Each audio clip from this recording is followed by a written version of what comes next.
What's going on, everybody? It's Mr. Young. And it's Foreign in the building, hopefully with good internet connection today. Let's Hey. fingers crossed, bro. You're looking very stable and sexy, just like my rock, bro. You are my rock. How we doing, everybody? By the way, it's good to see everyone after a week away. I've just returned from Bali. And if you notice, Mr. Young is a little bit low energy today. Yeah, it's gonna be a chill ASMR podcast today. Yeah, bro. Why all of a sudden got funny accent, bro? Why, I do not know why. Why do you go all like that? I think maybe it's because of the character. I feel I need to be a character today because of our guest today. Maybe. It's good to see everybody, by the way. Edison, hello. Irvin, Rishi. Fahan, not in Mr. Young building. Not today, because we also have a very special guest we're going to chat with in just a little while here on the show. But my bro, are you doing all right, man? You know, it's been a week. Actually, no, it's been 2 weeks, right? I haven't seen you. Yeah, miss you, man. I mean, since the last time we saw you you were in Bali for what, 9 days? 9 days of you doing acro yoga. So, okay lah, only 3 days of acro yoga. The rest of it was taking in the sights. And then after that, well, you know, if you follow my stream or if you see my Instagram, the Bali belly, that shit is real, bro. Wow, wait, bro. So the last couple of days you were already down with this situation. Yeah, okay, we'll talk about this situation a little bit later on because I want to get to our special guest here today joining us on the show because this weekend will be a very special show, a 2-day event in local wrestling. Say hello, everybody. Boom, we got the Eurasian Dragon in the house. What's up? Okay, Eurasian Dragon, are you muted on your side, actually? Or did you mute him, Mr. Young? I was muted. I was there muted, you go. It's good to see you, man. How are you doing? I've been really, really busy, man. I think this is like the record-breaking amount of time that someone's been on your podcast again. I think so. I lost track, bro. At least 5 times, bro. Like cumulative hours, I think you have the record, man. Yeah, man. At least one appearance a season, I feel. Yeah. I'm always here to sell you guys something, or rather, I'm always here to sell the fans of Singapore something. So, like, like today we're here to talk about Dragongate in Singapore. So, like, yeah, thanks for having me on your podcast, Young and Fahan. Really good to see you, man. Absolutely, always a pleasure to have you here to talk about wrestling. And this just means, right, the Singapore wrestling scene is super vibrant, super hot. I feel like this year has been one of the most active years in recent history. Correct me if I'm wrong. Yeah, there's like a show like every month or something from a different brand. So like 1 month you got SPW, Grapple Max, and now you got Ring of Rebirth and Dragongate. So like, yeah, it's pretty crazy, man. And then just in time for WrestleMania season 2. So like, yeah, that's what we're trying to like catch the wave on as well. Guys in the chat, if you've never seen live Singapore wrestling, and not just local wrestling because there are a lot of wrestlers from the region come down, please, you owe it to yourself as a wrestling fan to go check out the product live, especially you get to know some of our local wrestlers who are just the best people because they're truly doing it for the love of the sport, right? Yeah, it's the life we chose Oh, that's deep, man. You know what, the one thing that caught my eye, especially about this upcoming event, bro. Tell us, how did this partnership come about, bro? Dragongate, that's a big deal, especially for Japanese wrestling fans. We all know Dragongate, so like, how did that come about? Yeah, so just to extend on what you said, in Japan, of course, you've got like the whole New Japan being like the top wrestling company there, but Dragongate is easily like number 2 in terms of like live attendances and the amount of shows they do. Dragongate runs shows like a few times a week, and it's very humbling that they actually came to find us, which we are technically the smallest promotion in the whole of Southeast Asia, but they wanted to collaborate with us. So yeah, it was quite surprising, humbling, and exciting at the same time. How did this come about? Actually, if you trace back history just a little bit, last year, Ring of Rebirth, what we started off with was like taping 5 episodes in the dojo setting, and we told like a little introductory story about our wrestlers, about our company, so on and so forth. And we had guest wrestlers every show. So on our second taping at Ring of Rebirth Vice, we had Dragongate's Ho Ho Lun with us on the show. If you all recall, he was in the main event against the local wrestlers and all that. And I guess somehow along the way, Ho Ho was quite happy with how the Ring of Rebirth organization was our vision, our where we want to go, how we run things. He was pretty happy with that. And then I guess, sometimes like you work with someone from overseas, then they go home, they tell their boss, then their boss like interested, find out more. Then you meet their boss, but also through a Skype call.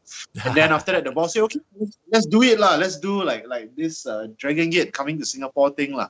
So it's not the first time Dragongate has come to Singapore, but in the past they come in batches. Maybe you see like one guy, two guys, here and there. But this is the first time they are coming down officially under their banner as well. So this is a co-production with Dragongate Wrestling. So so basically, after the whole ROR tapings and all that, we met Ho Ho Lun in a Starbucks in Chinatown. I still remember it very clearly. And I was like, bro, why do you always live in Chinatown, bro, when you're here? And then he said he's got his reasons. Okay, never mind. So I met him in Chinatown in the Starbucks. Yeah. He bought me coffee. And then he got to talking about this potential partnership and then this event. Initially, I thought it was going to be a one-day event, but Dragongate was ambitious. They wanted to do a two-day event, which forced us to become ambitious as well to book a venue for 2 days. And here we go. We have like a weekend of pro wrestling coming up. Friday, Saturday, Dragongate versus Singapore All-Stars. Nice. So a lot of stuff just fell into place. Yeah, we figured that this Singapore All-Stars thing is also coming hot after the heels of I think 2022. We've seen Butcherman go into Grapple Max. We've seen me go into SPW or the SPWX. They had the 3 promotion match, which I was a part of. And it's very exciting because I think the time is now where, we are all starting to collaborate. And this will be the first time that you also see a Singapore All-Star team featuring champions from both promotions, top wrestlers from both promotions, and our students from Ring of Rebirth along with me, all under the same roof in the same team, taking on the Japanese wrestler. So it's really, really exciting. It's never been done before, and hopefully it's going to be done again and again. I wouldn't want to say it's never going to be done again, because that would be selfish of us to just do a one and done. Yeah. I think the idea of promotion versus promotion, country versus country is always one of those fun things, right? It sells itself sort of a thing. But at the genesis of this whole idea of the event, was it always going to be promotion versus Singapore, or was there an idea at first where it might have been just a few of the wrestlers come down and then, you have some local talent face off against each other as well? I think in the not so distant history, ever since WWE had their brand split with Raw, SmackDown, and NXT, every wrestling fan knows that that's the novelty. When you have a cross brand match, even until today, as we approach WrestleMania season, you see the Raw and SmackDown guys doing cross promotion stuff. So it was always intended to be a cross promotional thing. So you will see Grapple Max versus ROR, SPW versus Grapple Max match, and then you also got the Japanese versus Singapore matches or Japan versus Japan matches. So this is what we were going to go for all the way from the start. We wanted to set up an event where you can't find matches like this on the regular. So this is something really, really special that we are working towards So yeah, definitely we always wanted to go with interesting, never before seen matches. I think out of every match on this 2 days card, only one match is a repeat match, and that's also because it's a grudge match. Showtime Inc. versus Team ROR. So that's a repeat from the last event. And Showtime Inc. has been defeating every ROR wrestler because they are no longer Prabhu and all that. So hopefully this time my guys can beat them It's a bit embarrassing to see them always. That's the only repeat match, but every other match is fresh. It's a first time ever match, and we really want to give this special treat to Singapore fans as well as the Japanese fans who are flying in from Japan, because we have about, I think, 15 people flying from Japan, just fans, just to watch the show. Can I confirm something as well? I heard over the grapevine. I mean, you can confirm nor deny this, right? That this event won't just be a recorded thing. It might actually even air in Japan. Is that something that will actually happen? This event is going to air on the Dragongate network. So that's also massive, because I've been wrestling for years in the smaller independent scene.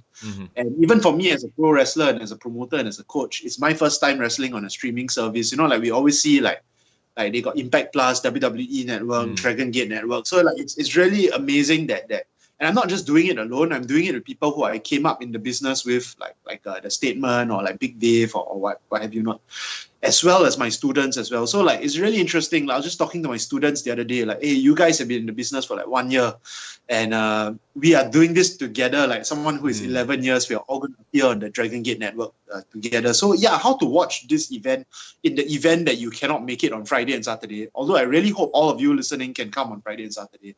Is you got to subscribe to the Dragongate Network. It's an app. Very easy to find. Website? It's a streaming service. It's like an app. You can watch it on your computer, PlayStation, TV, and all that. So you got to subscribe to the Dragongate Network. It's about $10, give or take, depending on the conversion rate. And then these 2 days will be streamed on a tape delay. So it's not going to be live stream. But I think most wrestling fans are familiar with how the WWE Network works, and then how sometimes they have like certain unique shows like a UK show or Wembley Scotland show, and then they'll put it in a different category. So this is one of the things that Dragongate has been looking to do, or they've always been looking to do this actually. They're always pretty big on international excursions, international exchanges, and this just happens to be the next phase of their international excursion. And I'm really honored to be the guy on the ground here in Singapore helping them do this alongside our top guys. Yeah, quick question. So, like, is the Japanese promotion lending some of their production expertise to help kind of film the event? Do they have like their crew as well filming it?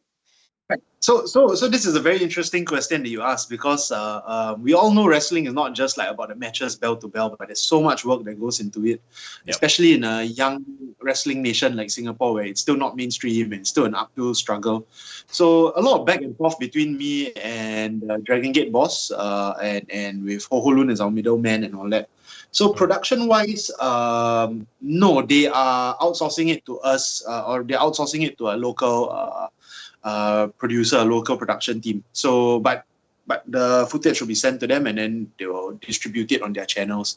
And then on our channels, we also have an agreement to distribute some of it. So just stay tuned to both Dragongate Network and the Ring of Rebirth, like YouTube or social media stuff, because we will like announce like what is going to be previewed or what's going to be shown after this event. Nice. Okay, let's jump into some. Before we jump into the highlights and some of the exciting must-see matches, I want to very quickly mention, because I've been seeing your interactions with the comedian Jackie on Instagram. I have to say, man, it is some of the most, I don't want to say mean-spirited, but entertaining stuff that I've seen in local wrestling in a while. Like just the way you just give him such shit. Like okay, correct me if I'm wrong, because I've been a little bit out of it for the past week, right? But there was some sort of an opening or something, and then you all of a sudden just like showed up and just disturbed him. What was that whole setup all about? So Jackie has this show called Jackie and Friends. It's every Thursday. 3 times I have showed up to Jackie and Friends. The first time was the Jackie and Friends that was on the Ring of Rebirth show, the one I broke his hand. Yeah. But unfortunately, our energy drink sponsor, Sweet Energy, they gave him free energy drinks and his hand healed miraculously. Then subsequently, I went to Jackie and Friends, the last Jackie and Friends of the year, last year. Showed up at the end, smashed a beer bottle on his head. He was lying in a pool of blood. His girlfriend was crying and all that, which is why his girlfriend fought me at the last Ring of Rebirth show. His girlfriend is a local Muay Thai fighter, but she lost lah. Because we know that if you put Muay Thai versus pro wrestling in a match, right? Pro wrestling gonna win. Sure. Pro wrestling, we know how to do so many other things, I could like break your eyes, I could smash you into the turnbuckle. All these other sports, they don't teach you how to like take on the turnbuckle or use the ropes to your advantage. So easily I defeated his girlfriend. Then the most recent one, that was Jackie Ng's birthday show, his Jackie and Friends birthday show. So you had like all his famous friends in the house, all this Fakar Fas and Rishi Budrani and all that. Yeah. And the moment Rishi Budrani saw me, right, he knew to stay away already. He said, I went into your business, going in again. I said, you should stay that way, man. You should stay that way. like close to our industry. So true enough, at the end of that event, Jackie was celebrating his birthday. A silly girlfriend of his and his music man, they were passing him a cake. And then I came through the shutters, you see. Yeah. I came through the shutters and then I smashed the cake in his face. And then the girlfriend chased me away, and then I just accused her and him of causing me mental stress. And then there's no need, I think you guys know that it's on my social media. I'm a new dad. I have a newborn a daughter. Congratulations, man. Yes, congrats. Thank you so much. So Jackie and his girlfriend Caramel Prata, they run this bakery thing, like a weekend bakery thing, where they bake cookies called Almost Sweet. And then they had the audacity to send cookies to my baby's first full month shower. So I've talked about this in the promo videos on the ROR Dragongate build-up. I've talked about it on my Instagram also. I said that I was fully convinced that they were trying to poison my entire family and my baby. So I took all the I ate it all. I ate it all to protect the country from such poison. And not only that, because we have like different food vendors at this event on the weekend, right? Yeah. Jackie and the girlfriend, unfortunately, are selling cookies at the event as well. So I want to urge all of you listeners or all of you viewers who are coming to the event, right? Please buy all their cookies, right? Then you eat the cookies. And if you fall sick from the cookies, you tell me. We all complain NEA together. Then we'll put them out. Just eat every single cookie. Buy it all. You cannot finish. Never mind, give me. I will eat it because I will be tired after 2 days. Then we eat it all together. Then we like Bali belly or what, right? We all straight go and NEA. Yeah. Bro, this is the best backhanded promotion of a sponsor I've ever had. What are you talking about? Are you talking about he is speaking from the heart, bro? What are you talking about? But respect, bro, respect. The only reason why he gets to sell cookies at my show is because at the last Ring of Rebirth show, the New Year one, because I took my paternity leave and then there was no handover process. So he just took over as the boss. Me also, I realized the best way to tekan someone, right, is to let them run a wrestling company because it's damn fucking hard to run a wrestling company. So Jackie has been trying to run the company the past couple of months. He's been doing a shit job. Like all this Dragongate thing is because of me. So on day 2, on March 11, right, there'll finally be me versus Jackie Young one-on-one. It's a celebrity match. But personally, guys, I hate all these celebrity matches. I hate it when they come to our business and try to make a mockery. So if you guys, I put aside the complimentary media passes for you guys. So I hope you all get entertained when I throw Jackie Young from one end of the lawn road to the other. Can I just say that I don't know what it is about those skits, but I mean those those things that happen, right? But it really reminded me of the golden era of wrestling, where you would have random, like a Jerry Lawler showing up on Andy Kaufman's show, or you know what I mean? And I really I appreciated it because I feel like we don't see too much of it these days. Not nowadays we got wrestlers showing up on Jimmy Kimmel, everyone's being nice, making jokes, everyone's having fun, that kind of thing. But it's like you don't get to see like these the heels go out there, for lack of a better term, and do what they do. Exactly. I don't understand why you can afford to be so nasty on Monday Night Raw, right? But the moment you appear on Jimmy Kimmel, you're this guy. It doesn't make sense to me, lah. Yeah. Like for me, I have not been a nice guy for 1.5 years already, and I don't intend to suddenly become a nice guy, lah. Right. The only reason why I'm nice to the two of y'all is because y'all have been nice to me, lah. So I'm very conditional this way. Y'all are helping me sell tickets. So of course I'm nice to y'all, lah. But if Jackie wants to bake cookies for my family, all that, I don't appreciate such things, lah. Personally, lah. Yeah. I put this across to you before, bro. We've seen Rishi on Grapple Max. Now we've seen Jackie on ROR. When are you guys gonna beat up Fakafas? That's my main question, bro. Walao, why you like this? I spoke to him the other day, and then he was telling me about how because he does catch local wrestling here and there, and he is a wrestling fan. He's a known wrestling fan. We've been trying to wrestling fan. Yeah. So he was telling me what's this? It'll be really cool if I beat up Jackie and all that.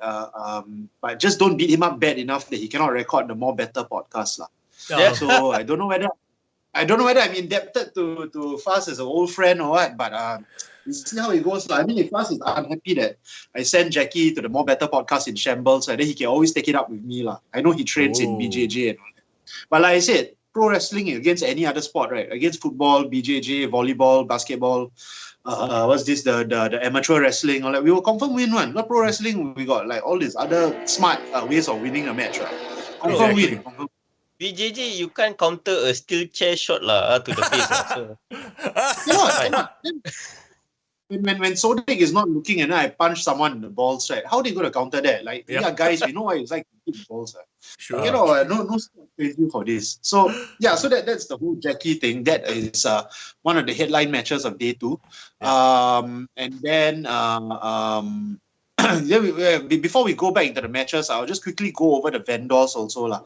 So not only are they selling cookies there, but we got Taco Mantra returning. Taco Mantra has been selling tacos at SPW shows. Takoyakis, right? So, yeah, it's pretty nice. But the thing is, the owner of Taco Mantra, Elijah, he was actually my friend before he was SPW's friend lah. So I told him sell tacos at my show as well, because if not, I've been appearing at random places beating up random people. So I think there's a fear in the community.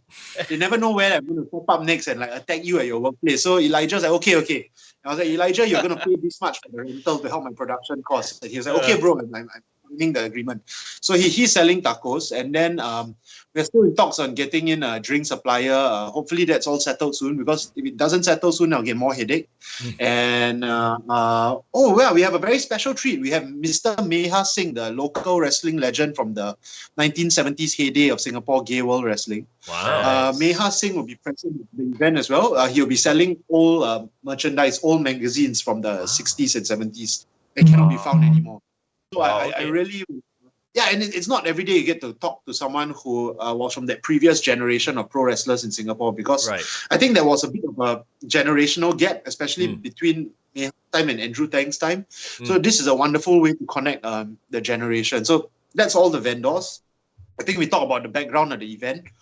We talked about my rivalry with Jackie, but now we can talk about the meat of the story, about the Dragongate and Singapore matches. Yeah.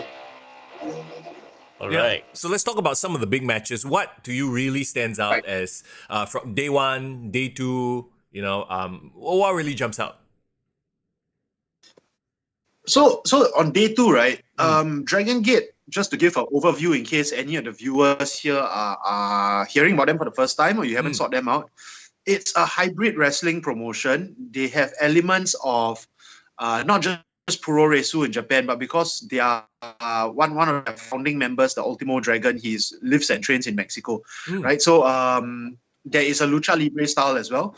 And in addition to that, there's also the sports entertainment storytelling aspect where basically the entire Dragongate storyline is like an anime storyline. It's long running for years. This guy don't like this guy. I jump to this group because I can't stand you. I sacrifice you instead of me because I pissed off with you.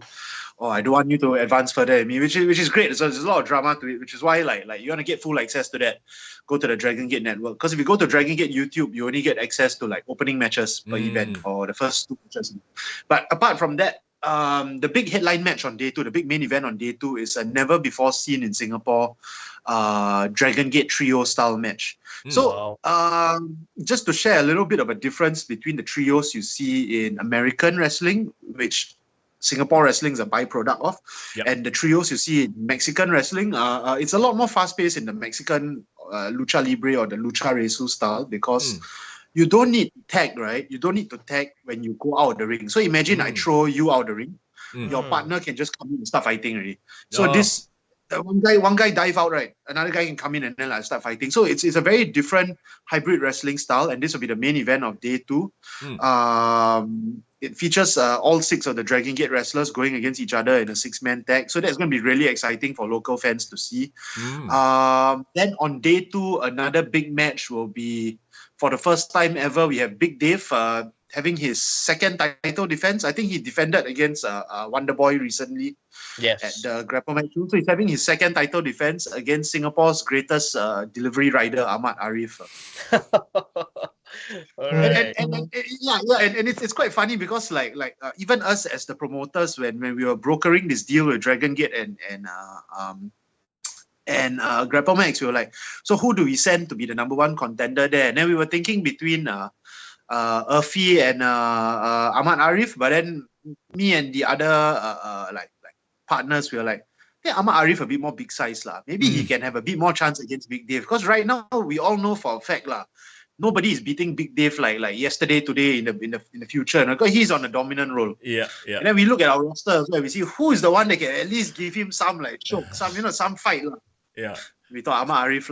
But you guys are fans of like Brock Lesnar style matches and all that. And I'm not saying this because I don't like Ahmad Arif. I think Ahmad Arif is a fantastic performer. He has 2 wins over me. Lucky wins. But I think when you're going up against someone in the prime of his career like Big Dave, and Big Dave's openweight titles on the line, you're going to see a very ferocious side of Big Dave come out against our poor delivery rider. I think we just rate him 5-star for his service. So at least, Yeah. Hey, so then the question is, why didn't the Eurasian Dragon take up the challenge and maybe challenge for that title? I would have loved to.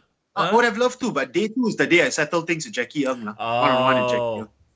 So I would always love to challenge for any other title. Again, I think just last year I wrestled for the Southeast Asian title. Unfortunately, I didn't win. Andrew Tang cheated he always finds a way. So yeah, if I could wrestle for the Southeast Asian title last year, like this year, I think any titles are not off limits. I wrestled for the Vietnam title last year as well, but unfortunately also I lost. I wasn't having a very good year, admittedly, but this year is my year. So anyway, I'm fighting Jackie. That's why I can't take on Big Dave for the belt. Because there you go. I think it's also good. It's also good for the GrappleMax ROR relations, because if GrappleMax saw that Eurasian Dragon was going to fight Big Dave for the belt, right, then I think they would have been very worried. So we gave him Ahmad instead. It's like, sometimes you go to work, today your boss give you maybe a half day off and all that. Yeah.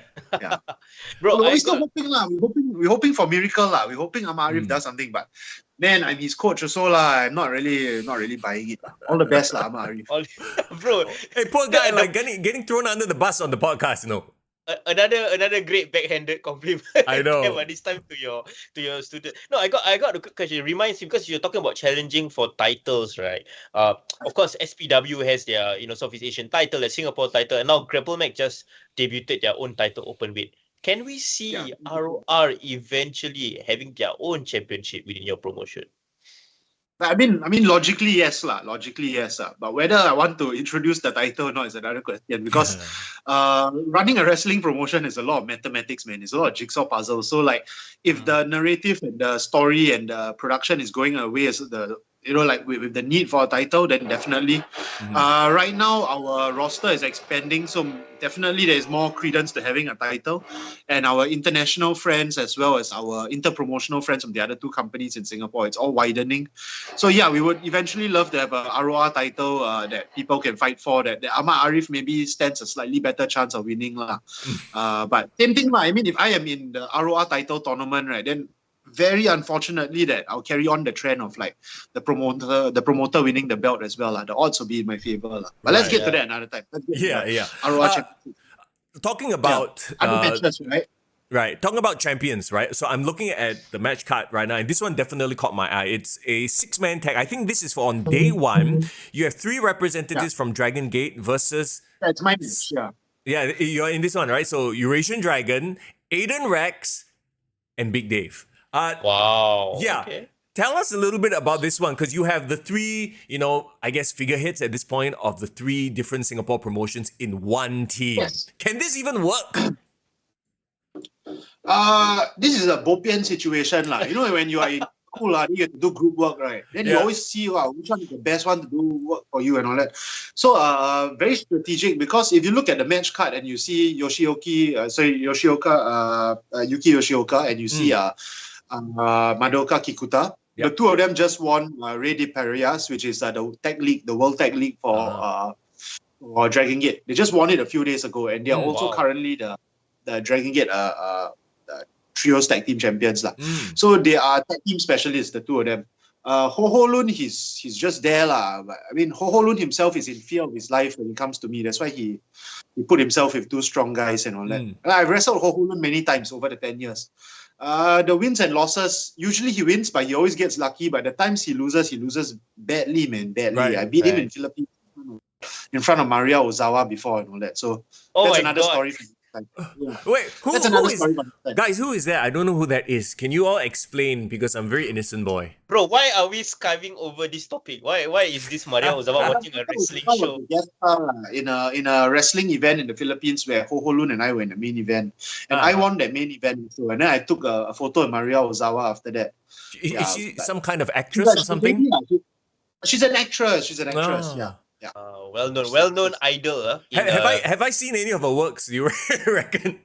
I'm sure at some point lah. But maybe you didn't know it was her. What? It depends lah. This kind of things depends on the algorithm. Okay. So anyway, back to the match. Back to the match. Yeah, they are known as D Courage, D apostrophe Courage. The two of them. So they are young wrestlers, but they're also very skilled. Yuki Yoshioka is actually a former Dragongate champion also, even at his young age and all that.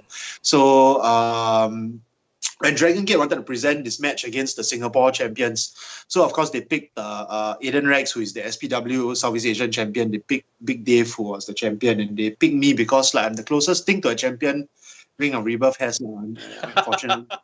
Okay. But for me, I was overjoyed because, let's face it, I've been on paternity leave for the past 1 month, 2 months, or rather I'm taking care of a baby all the time. I don't have that much time to train. I don't have much time to go to the gym and all that for now. So I've been organizing the show. I spend a lot more time doing the organizational matters of the show than the wrestling matters. So it's really a matter of group work, Like you pick the two most talented guys come into your group. I'll just be the group leader. I'll present all their work.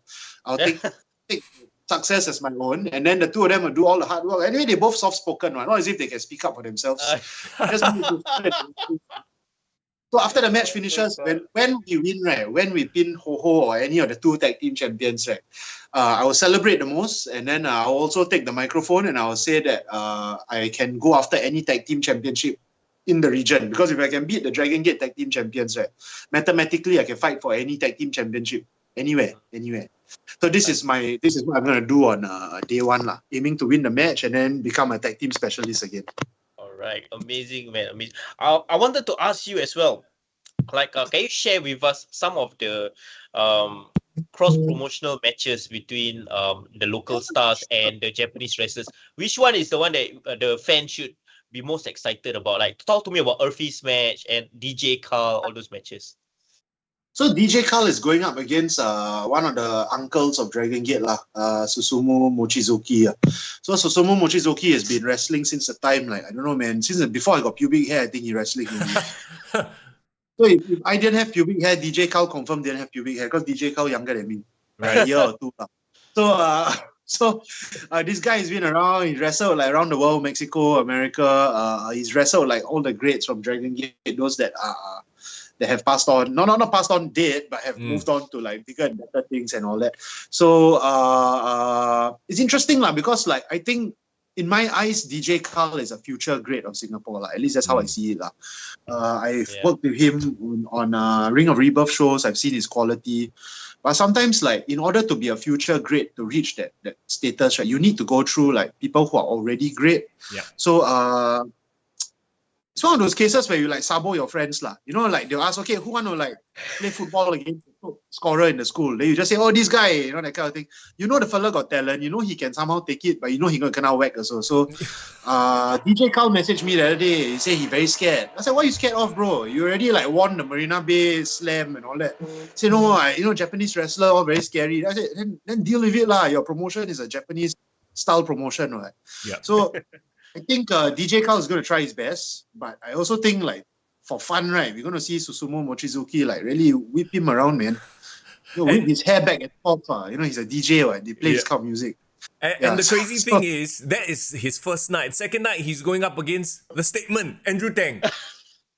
No, but it must be like that one, because for people who don't know, right, DJ Carl and I are friends. We've been friends from before we started wrestling. He's my friend from Poly. He's my Poly classmate. Oh, wow. That's why when I started my promotion, I booked him and all that, because this is clearly nepotism where I booked him for the promotion, put him in the main event against Ho Ho Lun and all that. And then now, right, to repay the nepotism I showed him, right, and also to be fair to his Grapple Max side, we put him in 2 big matches. And then we see what shape he goes back in, back to Grapple Max. Because Susumu is going to take it out of him. Yeah. And statement Andrew Tang, we all know what he's capable of. I tell you, this DJ Carl, right, if he walks out of Ceylon Road, if he walks out of Eurasian House in one piece, I'll be damn surprised. But we got medics on hand, it's specifically for people like DJ Carl. So, Carl, if you're watching this, you're my friend, you always been my friend, but sometimes friends need to play pranks on each other. So this is very expensive prank. Because the Japanese wrestler and Andrew Tang are not cheap, So these are very expensive pranks for me as your friend to play on you. So do a good job, Do a good job. Do what you can, Try to walk it out in one piece. Find a friend that is willing to pay money to see you get beat up. Yeah. It's a true friend. Yeah. It's life, It's fun, It's a good laugh. Then his career gets advanced. One day when he looks back and says, I'm an all-time great in Singapore. He can say that, Eurasian Dragon was there and he's the one that pushed him to that next level during the Dragongate weekend. Yeah. To be honest, actually, this is one of his biggest nights in his career, in wrestling career. So, in his life, because I've known him for a portion of his life, right? In his life, I know his personal life. I know him in and out. It's his biggest night of his life, biggest weekend of his life. We all need to be there to show him some moral support because very tough times for him. Talk to us about this match I'm looking at right now. We got the Horrors, who are obviously a very strong local favorite, right? Fan favorite, versus Yamato and Dragon Kid. I'm not familiar with them. Can you tell me a bit more about Yamato and Dragon Kid? Sure. So, everything I said about Susumu Mochizuki, right, is everything I will say about Yamato and Dragon Kid also. Dragon Kid is 47 years old, but according to Ho Ho Lun, he's fitter than most 20-plus-year-olds. Wow. At his age, he's still doing crazy acrobatic stuff that some of us can only dream of doing. Yamato also is a multi-time Dragongate champion. He's one of the cornerstones of Dragongate for the past 20 years and all that. And then we get the Horrors coming in, right? And the Horrors are perhaps, I would say, they are closer to greatness than where DJ Carl is. So DJ Carl is reaching there, but the Horrors, you got guys who are former Singapore champions, former Southeast Asia tag team champions. If you guys watch SPWX, they had an amazing match with the Drunken Kings, the Calamari Drunken Kings on night one. Unfortunately, they came really close. I was on that show and I was watching from the audience as well. And I was shocked that the Horrors lost because that's how good they have become when you think that they are expected to beat Masahiro Takanashi and Chris Brooks, you see. And I felt that from a promoter standpoint, if there's anyone that's going to beat Dragon Kid and Yamato in a tag team situation in the whole of Singapore, I would say it's the Horrors. Nice. Okay. Right. I mean, Showtime Inc., I like them, but Showtime Inc., I'm getting them to do other stuff for me on this show, which I'll get to that in a while. And the other tag team in Singapore, the Aussie, that one, I think maybe they wait for 2024 Dragongate show, the next one, because they still need something. But the Horrors, they are prime right now. They are ready to defeat the two Dragongate guys. If you ask me who's going to win, right, I would say like Butcher and Dr. God, they are in their early 30s. I'm not sure how old Butcher is. He says he's been there from 1,000 years ago and all that. So, but yeah, basically, these guys can beat the two strong Dragongate legends. Nice. All right. Okay, so talk to us about the Urfi's match, because I'm actually curious to see how he will do. Because of course he's one of your biggest high potential, high ceiling trainees in your company, right? So how is he gonna be doing? Urfi, he's very interesting character. He's bisexual and he's a wrestler, and he's smaller than everyone else. So it's not your typical kind of pro wrestler, but somehow, some way, through real grit and hard work and determination, he is probably the second best guy in ROR somehow . So yeah, Urfi has a big weekend ahead because he and Ahmad Arif have to team up against Showtime Inc. on day one. I have tasked them with trying to beat Showtime Inc. again, but Showtime Inc. keeps winning, and then I keep bringing Showtime Inc. into ROR, also in a way to teach my students a lesson, because I'll think to myself, now all these young students they only a few months in the business, they think they know everything. I should call all these people like Prabhu and Julia and all these mean people come in, right, to show them what's what. Yeah. So that's also the dynamic I've been having at ROR, and then I'm proud that this will be on day one and this will be broadcasted on Japanese network, Japanese TV. Because this is, that next step for Urfi and Ahmad Arif to, like take their rivalry Showtime Inc. on. Then as for day 2, right, Urfi is in another huge match. So the co-main event of day 2 is all 4 promotions match. First time ever also. We have from Dragongate, we have Ho Ho Lun teaming up with the Crypto Bro LK from GrappleMax. And they are taking on the Southeast Asian champion SPW Aiden Rex and pairing with Urfi in this match. So if you ask me, right, just very honestly, from the heart, right, how Urfi is going to fare in this match with 3 other top guys who've been around like forever. Aiden Rex, I think like coming 10 years. Crypto Bro coming 10 years. Oh, in fact, Crypto Bro and Aiden Rex started at the same time. Ho has been around like 20 years or God knows how long he's been in the business. So if you ask me, right, this match, right, I think Urfi is going to come out. He's going to suffer like hell. And I'll be watching from the curtain. I'll be laughing. They're going to like chop him. I already told him the other day. I say, like Ho Ho Lun is not the same Ho Ho Lun you saw at Vice. I think he went back to Dragongate and his bosses probably scolded him for losing to you at Vice. So like something different. They're gonna hantam him. I even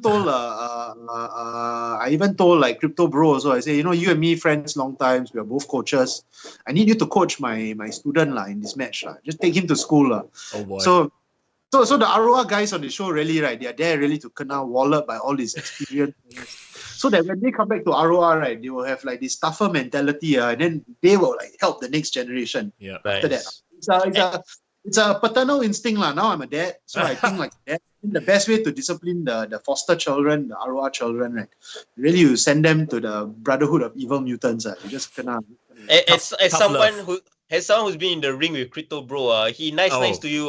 But when the bell ring, that guy can whack his elbow to the back of my neck. Still think about it 5 years from now. Exactly. Like, on day 1, we have Brother Bai versus Crypto Bro. And then their match, the rivalry is because Brother Bai is a foreign talent here on the S-Pass. So he's been paid like at least a certain amount of salary, and he's upset that people are telling him to buy computer money. And then he scolded Crypto Bro. He called him a bastard and all that. And then Crypto Bro got offended. He said, why you call me bastard? I call you son of a bitch, you like. So then now they're going to fight on day 1. Because one guy is representing the future of money, online cryptocurrency. And then another guy is like deep set in the you must have high salary and you must go other people's country and take their salary. So that'll be an interesting dynamic. I think they're going to talk for a bit before the match and all that to give some background why they're fighting. So the one same thing as well. Brother Bai, he asked me, how's a Crypto Bro like and all that. Then I say, bro, I hope Crypto Bro wallops you, bro. I hope he takes you down like chala. No, this is not like, it's very easy to be like your typical promoter and go onto podcasts and interviews and say, my team, we're going to do our best, we're going to show up, we're going to win and all that. But seriously, man, I want them to go there and really get the beatings of their lives, from all this. Just put through like the out of the saucepan into the fire, that kind of thing. Like not even induction cooker, gas cooker, and then we got to burn it down. So that is first day match also. Yeah. I feel this is another selling point for fans who are thinking of buying the ticket. If you want to see a bloody murder happening this weekend, please go see this event. Correct. Because like it is what it is lah. Interpromotional matches, sometimes they always say it's balance. But let's be very real here. The most technically superior people and strongest people on the card are the Dragongate guys lah. So even us as the Singapore guys, right? I already told like Statement also, because Statement versus Big Boss, right? So Statement has actually fought Big Boss before in an SPW event in the past. Back then he used to be called Big R Shimizu. Now he's Big Boss Shimizu. Something good must have happened to him for him to start calling himself a big boss Leveled up. But Statement and I are old friends for many years, and I think this kind of thing, right? I don't even need to tell Andrew Tang. He knows what to do already And somehow he got Big T by his side. The two of them, they know what to do Don't give chance Big Boss is obviously stronger than us Just you have to like show them Singapore style And don't come and come here and say that Singapore style is we work hard, meritocracy and all that. We all know the truth The two of you all know the truth. I know the truth. Singaporeans, right? If we can cut corners and find the best way to win and claim the credit, right? That's what we are going to do because we are the average. So I hope that the Singapore wrestlers wrestling in the big matches, like Statement, DJ Kang, Aiden Rex, all these fellas, right? We really need to have a strong game plan. We don't live in a dojo. We don't like train wrestling all the time like these guys do. We don't have shows all the time like these guys do. We have to beat them with our brains, with our Singaporean brains. Yeah, so that's one thing we need to look out for. Are there still tickets available, by the way, for the show? And where can people get these tickets if they want to go? There are still tickets available. So there are different ways to get tickets. One is to go onto PTix, the PTix app or the PTix website.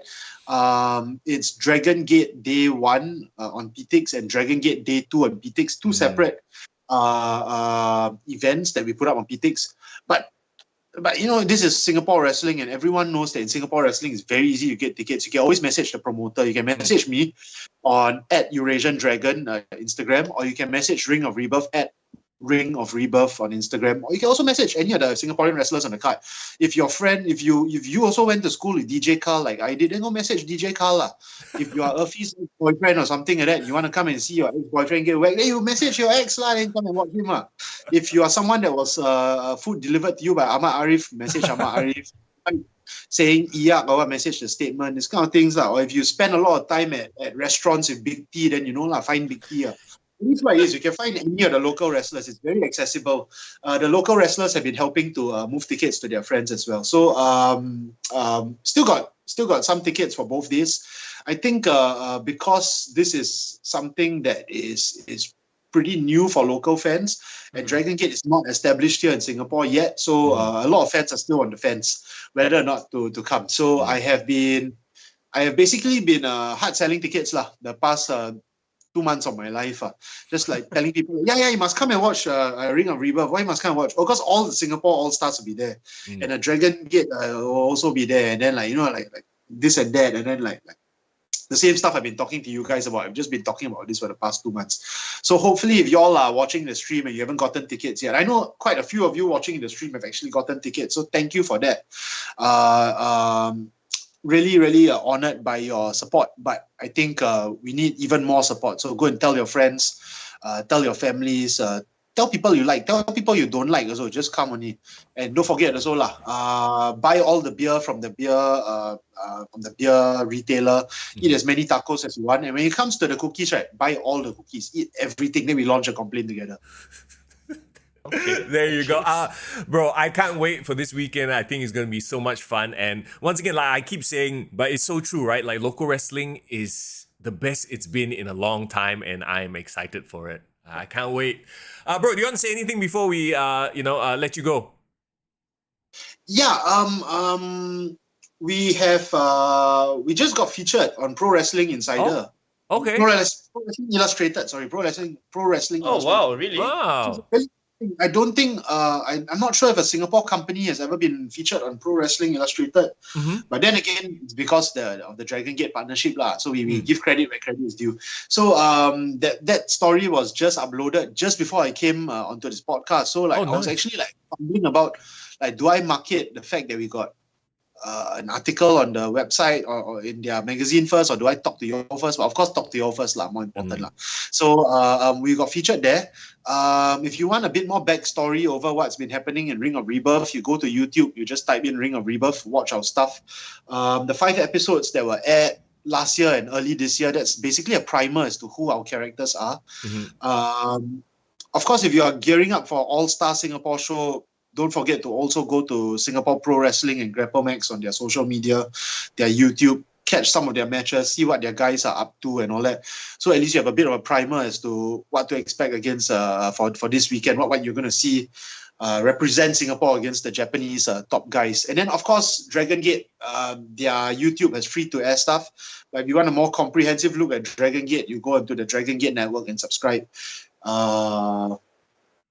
I think I've done selling most of my stuff. I think most importantly, you want to go all the social media stuff, all that, that's great. But I would really appreciate it if you just went to PTix and bought tickets, or if you message one of us to buy tickets. It can be any of us, because the ticketing system also done by the same person. So just message any of us. That same admin guy will be deducting tickets from it. So please, join us this weekend for Dragongate versus Singapore All Stars, Day 1, Day 2. It's at the Eurasian Community House. That's at 139 Ceylon Road. It's on the 2nd floor, the multi-purpose hall. Saturday is at 4 p.m. and Friday is at 7:30 p.m. Do take note. Friday it's a time show. Saturday is kind of like a matinee show so that the rest of y'all can go for dinner after that with your families and have fun. And the rest of us can be wheeling people like DJ Carl and the ROR students out in the wheelchair from the venue. Okay, I think I know why we have Eurasian Dragon on the show a lot. It's because anytime we need to promote, he just whack all the information. He knows it off the top of his head. We can just sit back, chill, let him do what needs to be done. Like, I don't have to go and try to remember this. I love it. It's always a pleasure, Eurasian Dragon. Thank you so much for spending your afternoon with us, man. No problem. I would have loved to have stayed to talk about the AEW pay-per-view with you guys, but unfortunately, I did not watch the pay-per-view. I just saw the highlights. Yes. And I still have a 2-month-old daughter to take care of. It's her 2-month birthday today. Congratulations, by the way. Happy birthday! Thank you.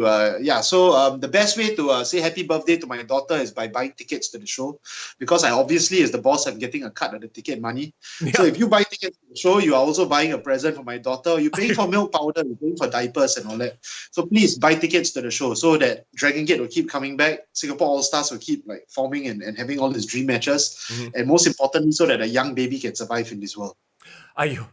When you put it that way, how can you not buy a ticket? Like, you'd be a terrible person if you didn't buy a ticket. Am I right? Terrible if you never buy a ticket to watch the Dragongate versus Singapore All-Star show. Going to the call, going straight to hell, that kind of thing. Exactly. Dragon, we'll see you this weekend, and all the best for this weekend. I know it's going to be a lot of fun. So we'll see you this weekend. It'll be a lot of fun. Take care. All right, Bye-bye. Take care, man. Thanks for hanging out with us here today. All right, so there you have it. The Eurasian Dragon. Once again, this weekend is the big event, Ring of Rebirth, Dragongate versus Singapore All-Stars. Man, I cannot wait. I'm running out of breath. Both because I'm excited about this weekend and also the Bali Belly. Yes, tell me about this Bali Belly, bro, by the way. Take care, Eurasian Dragon, because I realize you haven't disconnected yet. Yeah, no, but so the Bali Belly is this thing, right? And it's been around for a very long time already. Basically, the water in Bali is not very drinkable. In tap water, it's not like Singapore. Like, we take this for granted, right? In Singapore, you switch on a tap, you can drink the water, no problem. In a place like Bali, you go and drink that water, you're asking for bacteria, you're asking for E. coli, you're asking for the lao sai. You know what I'm saying? Yeah. And I ain't talking about like you eat a McSpicy, you have a bit of wet stew kind of lao sai. No, I'm talking about you are down for the count for the entire week type of shit. So I caught the bug halfway through and we were very vigilant, bro. Like, we legit, we did not freaking drink any tap water, obviously. Everything bottled water. Like, most of the food we ate were from like nice restaurants lah, that kind of thing. But we still kena lah, bro. Wow, but the thing is, you mentioned something about the ice, right? The ice is the hidden weakness, right? Yeah, so okay, it could be a thing where like, yes, you only drink bottled water, but if a restaurant uses tap water to make ice, alamak, then that's how you can get the bacteria into your belly. And it could be one of many things lah, who knows, you know what I mean? But it is what it is. So for the past few days, I've sort of been like, watering the porcelain throne. I don't know how else to put it. I don't know how to put it delicately. There's no way. You take pochai or not? Pochai is like the life hack, right? I had pochai, I had charcoal pills, all no use. No use, bro. I had to go for some hardcore shit. Second, I got back to Singapore, visited the doctor. I did that yesterday, so I'm actually technically on MC.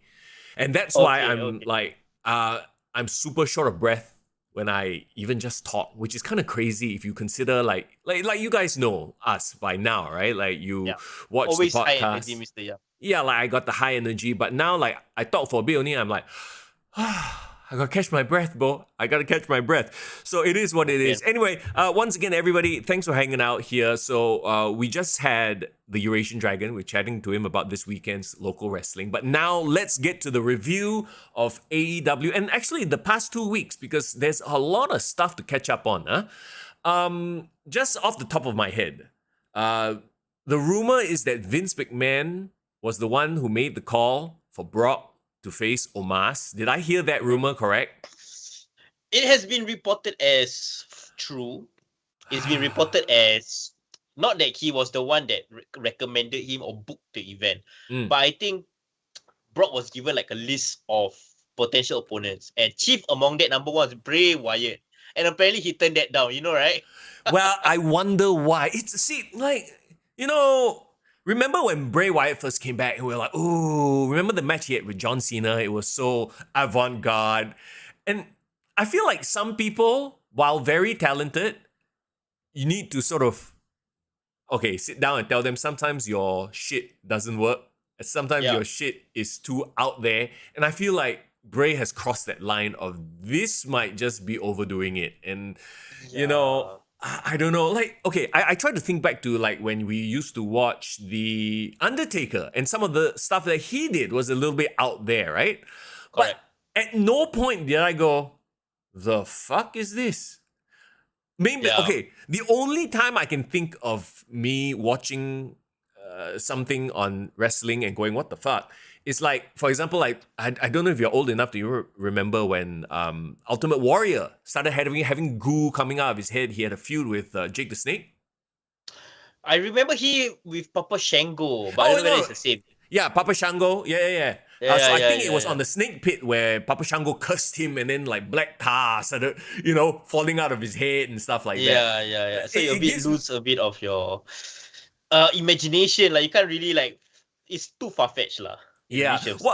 Then again, you have Undertaker getting buried, coming back from the dead. So I don't know. Maybe we were younger. We bought into that shit a little bit more back then. But the thing is, somewhere along the lines, Undertaker evolved into that he's a legit wrestler. He can perform. But the thing is, I think the problem with Bray Wyatt is very simple. He's not in the ring enough. So we can't really relate to him as like a performer as much as Undertaker, in my opinion. And here's the thing, like Bray is not it's not that he's bad. He's decent enough in the ring, right? So I don't understand. I like, have they created this character that?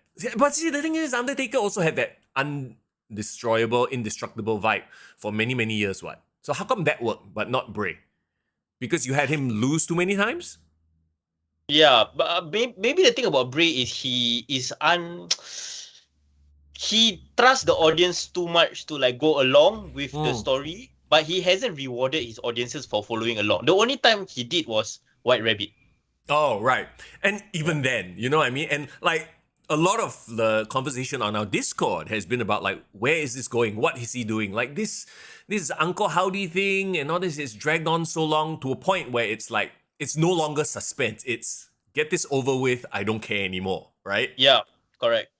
Alright, so the thing that is hard is you want to support him, you want to see his story hit WrestleMania. Remember they said there's some long time storyline that they book all the way to WrestleMania, but I don't think that's the case, bro. I think they're really booking on the fly with Bray Wyatt right now. So currently his trajectory is Wyatt's versus Bobby Lashley. Or something with Lashley lah, which is not the match we wanted because Bobby is the last person you need. We've talked about this before. He's the last person to react to all this supernatural stuff because his acting cannot make it.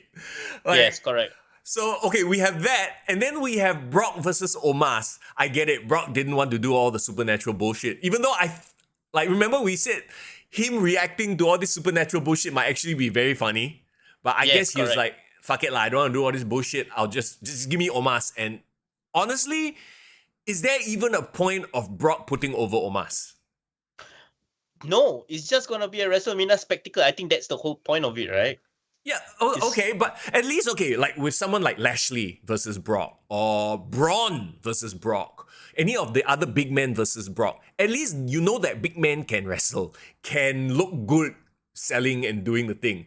We've seen in the past, Omos just, after the initial spectacle, that's it already. He doesn't really have the facials. He doesn't have the intensity. I don't know. I feel like this might be a 2-minute squash match for Brock. Man, but do you think it's a waste? It's such a waste of Brock, right? Using him.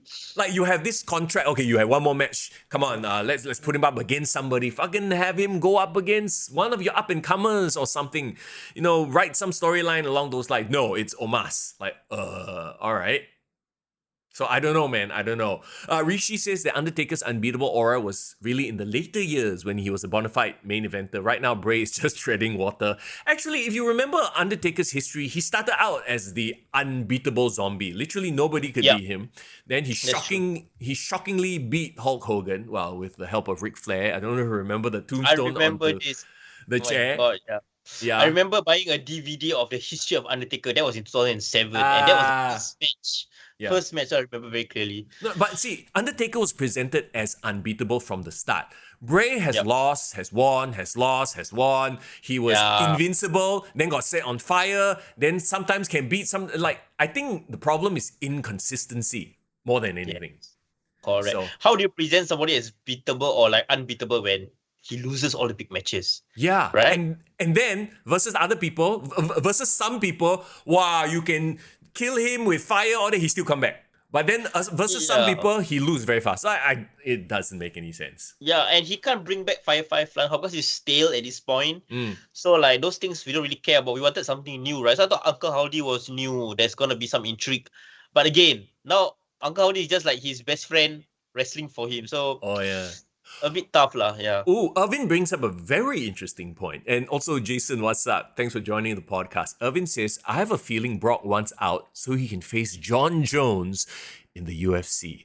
Oh, that is the money fight, right? Because John Jones just made his heavyweight debut. Yeah, he returned to the UFC, won the title, and he is looking chonky AF, John Jones, right now. I haven't seen that match yet, but holy hell, Jones versus Lesnar.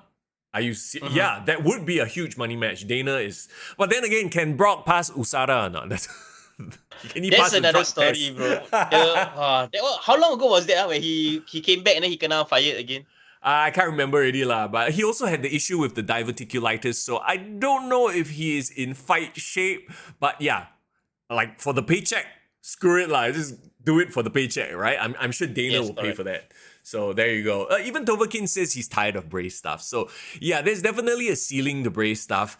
I mean, when you consider the fact that like you have people like LA Knight who clearly deserves a spot somewhere. Like how about LA Knight versus Brock? Like, yeah, sure, let Brock beat the fuck out of LA Knight, but at least the promos, the lead up, at least give LA Knight a bit of a shine before going into WrestleMania, right? Yeah, I don't know whether you saw last Friday's SmackDown. No. And okay, just for a quick context thing, right? Since I left Singapore, went to Bali, I have not watched any wrestling until I watched Revolution yesterday. And I didn't even finish watching Revolution. I still have the main event of Revolution to watch. But we'll get to that in just a few minutes. But I've only seen highlights. The point I wanted to bring up was because there was this one segment where a whole bunch of so-called upper mid-carders were like in the ring and talking about who should face Gunther, right? Yeah. So Drew McIntyre came out, he threw his shot, and then suddenly Sheamus come out. He's like, "Hey bro, why you potong jalan? Why you want to challenge Gunther?" Then they both have like a disagreement, and then bro, LA Knight interrupted the two of them, and there was a huge pop, bro, guys. He's over, man. The crowd wants to see him do well. So it seems like LA Knight is throwing his head into the Intercontinental title seat right now. Oh, okay. So what I've seen from the clips anyway, it seems like there's going to be like a whole bunch of contenders for the Intercontinental title. So are we looking at like a ladder match or something? It makes sense, right? Because you have Sheamus, you have Drew, you have LA, obviously Gunther, the champion. No, the plan is this coming SmackDown, they're going to have like a 5-way match. Winner will face Gunther. So the one that you saw. So you're going to have Cross, you're going to have Kofi Kingston, you're going to have LA Knight. Good. Then you're gonna have Drew and Sheamus. So let them all battle it out, lah. But my money is, I think Drew McIntyre should be the one, lah. Probably. But then what do you do with the rest of them at WrestleMania? Poor thing. Andre the Giant Battle Royale. Apparently Triple H doesn't want to have like a long bloated card this time around. So yeah, maybe we shall see, lah. Some people might get left out the card, which is such a shame, lah. Oh, also, is The Miz hosting? Did I see that correctly? Yes, you saw that. They could choose any Hollywood actor. You remember they got what's his name? Mark Wahlberg to do the intro for last year's event. Well, okay, I'm sure they can get an actor to do the intro lah. But as the host, like, I'm sorry lah, but you know I think that Miz is one of the most underrated guys, right? Yeah. But right now he is so not relevant. I feel he hasn't been hot Such a shame. Yeah. in a long time. His most relevance was like a year ago when he won a title for one day. Yeah, Remember? and like yeah, exactly right. And right now he has that when he comes out, it's like, oh, you're here. Pop. There's no heat, there's no boo, there's no cheer. It's just, oh, you are here. Like, I feel like he needs to go away legit for a while, right? Like, why not give that spot to LA Knight? We know he can promo like a mofo. Yeah. But at the end of the day, I think WWE has their favorites that they want to push. I'm not saying Triple H has his favorites. Triple H, of course, has his favorites, but based on clout, right, what should be the right thing is to get the most over people to be the host. I wouldn't even mind Logan Paul hosting the show and then doing his match. Right? Yeah, well, I mean, but we all know he has that match with Seth Rollins. But yeah, well, we'll talk about all the WrestleMania stuff as we get closer and closer to it. But okay, what else did I miss while I was away? Okay, so Tony Khan, once again, very awkwardly announced a new third hour, but not Dynamite, thank God. No, they have an all-access show behind the scenes. Kind of like the Cody Rhodes, that show, remember what was it called? Roads to the Top? Yeah, Roads to the Top. Roads to the Top, yeah. It's basically a backstage show lah. It's not gonna be like a ratings draw. No. Yeah. Okay. Remember a few weeks ago, I had the idea. Why not for Raw? Right, 2 hours of like in-ring live wrestling, and then the third hour do some sort of a reality show. Hey, did Tony Khan listen to the podcast? Go, that's a freaking great idea, Mr. Young and Foreign. Let's use that for AEW. Okay, no, I kid, obviously, right? But here's the thing, like. When I say reality show, I mean like a freaking, like, I've been watching a lot of Netflix reality shows right now. And the reason I've been watching a lot of it, I dare say I would rather watch that trashy shit over wrestling sometimes is because the production is so good. Every episode leaves you on the edge of your feet, or edge of your seat rather. You're like, what's going to happen, right? So that's the type of vibe I'm going for when we talk about a reality show. I get what you mean. Not this all access. You see backstage, Nick Jackson hugging a dog. You see Britt Baker kissing Adam Cole. Like, I don't know, man. Like, what do you think about? It's gonna be total divas lah for AEW. Essentially, that's what it's gonna be. But right? hang on. If it was Total Divas, I actually wouldn't mind because Total Divas was a well-produced, cliffhanger-esque show. Like, oh, Paige said something to Carmella Poisson. And of course, every time you see Carmella, like, she's in the skimpiest outfit possible. Like, I see that as a ratings draw, yes. But, oh my... Bro, I'm running out of breath already. I thought about Carmella, I ran out of breath. But okay. It's the Bali belly. I'm selling the Bali belly. Let's calm you down. Yeah. It will be very interesting because, right, imagine if Saraya is featured on this all-access show. Doesn't that make her the first cross-promotional reality TV star for both promotions? But also, I feel like, these sort of things, right, they have to be taped in advance. So it will be at least like 3-4 months late. So there is no continuity, right? And they are just going to be like, oh, just showing them just hanging out backstage. Like, it's going to be like Roads to the Top. I guarantee you, bro. And it's not going to work because you are killing your own product by, let's say you have two people feuding and then backstage you're hugging, eating together. I feel like it's going to be that, just like Roads to the Top. And I get that they think that we know wrestling fans are smart lah. Wrestling fans know what's going on one lah. But to have it right after the wrestling show, I think that's fucking dumb. It's a bit, it's tough lah. It's okay, like, getting the third hour is of course great for Tony Khan, right? Great for AEW, more sponsors, blah blah blah. But they should do what WWE does. Like they had 2 hours of Raw, and then their third hour they had like Steve Austin takes on America. Stone Cold Unleashed. It's like a wrestling adjacent TV show. Yeah. But it doesn't take away from the product. It complements the product, like a Tough Enough or things of that nature. I'm not a fan of how Tony Khan used it as a tactic to gain ratings. So because apparently that particular episode did like over 1 million, did like one of their best ratings. Which episode? He just the episode that he teased the major announcement and nothing happened. But we've seen the numbers. If you've seen the numbers, their ratings, especially as the night goes on, it's a cliff. It falls off a cliff, right? Yeah, So yeah. they're not doing well. So the ratings going into this all access show probably will like freaking go even lower. Yeah. The tactic that Tony Khan used was that he only announced that so-called announcement, major storyline in the last quarter of Dynamite. So actually the ratings stayed steady and even increased as people were actually waiting. So what I'm saying is, I hope Tony Khan doesn't use this tactic all the time. You know, Especially if it's the news is not important. Yeah, no, it's a one-off, like, to pop the rating, whatever lah. Oh, and of course, yes, best booker of 2022. Thanks for reminding me. I knew there was something.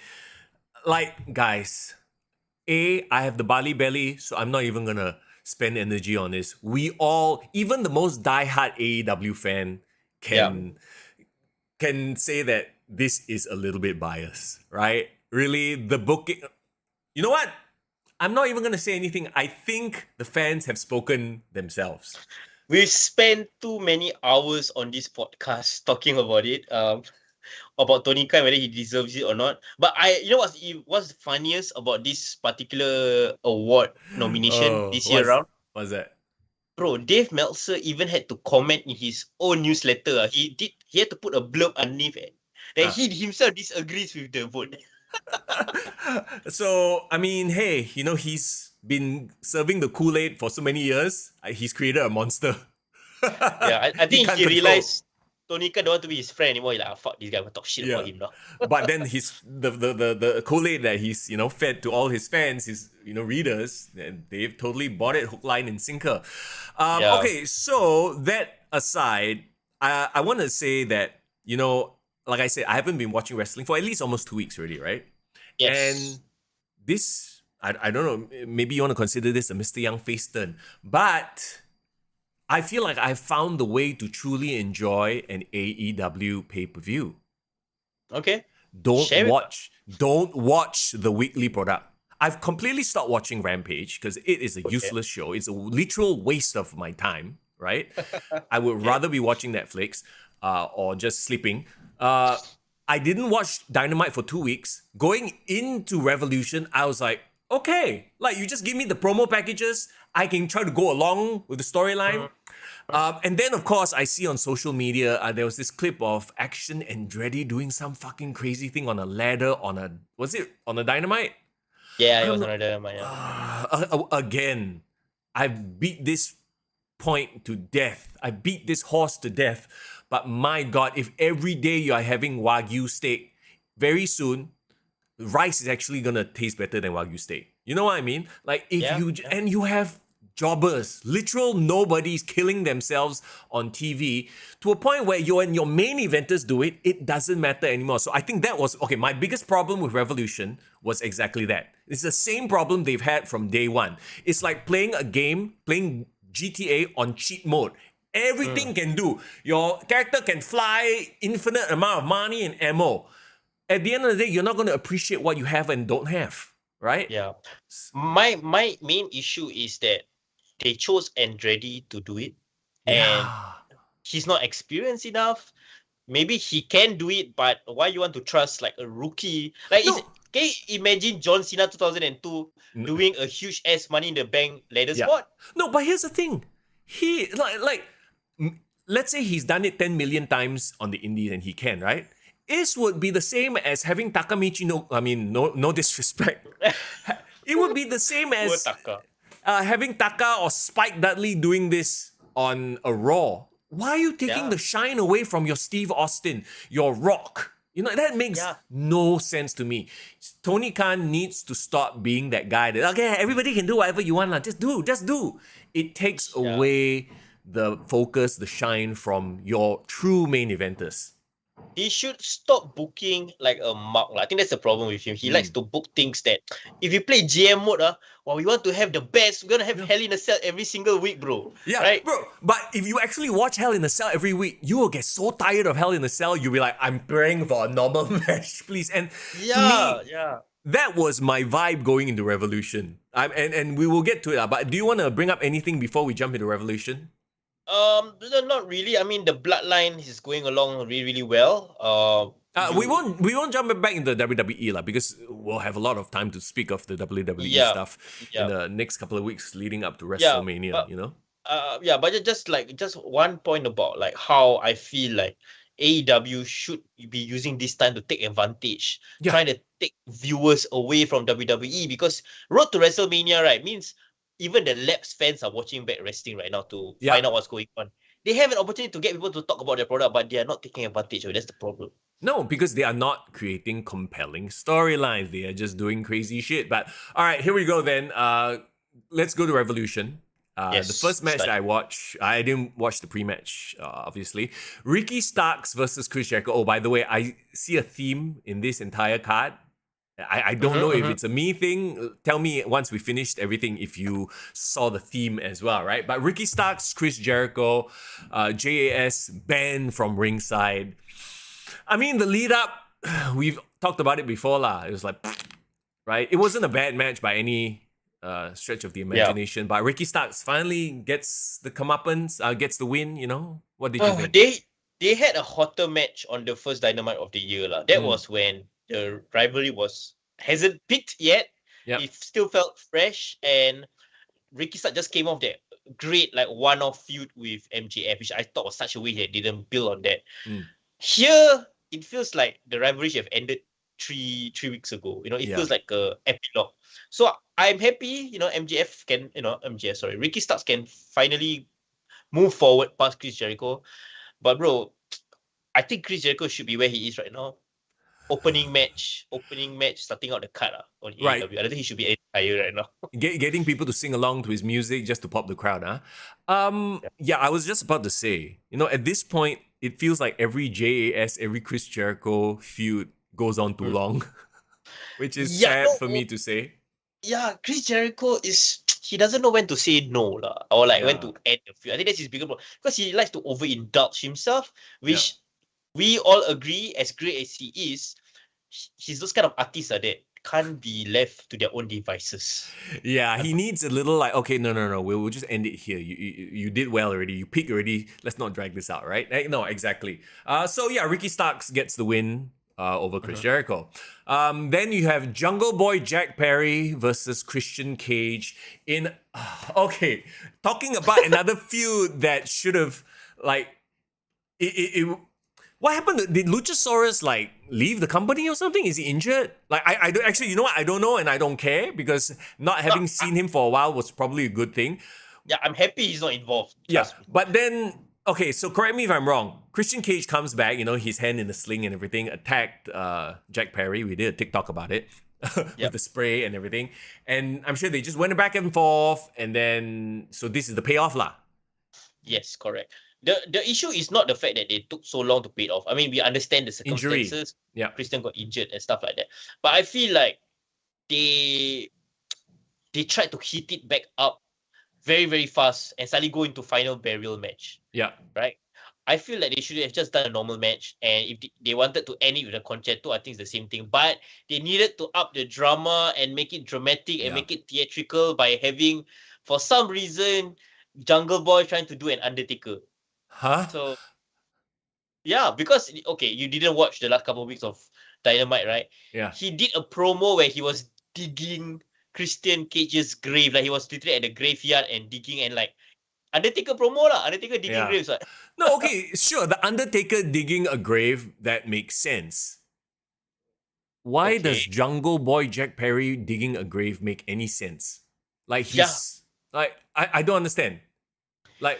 It doesn't fit his vibe at all, right? The analogy being that, you know, because Christian keep talking about his father and like, you know, talking shit about his dead father. And then he said, you know what? If you like to talk about my father so much, why don't you join him 6 feet under? And that was the promo. Wow. Okay. I see the connection now, but it's still, like I said, like it makes no sense for these two.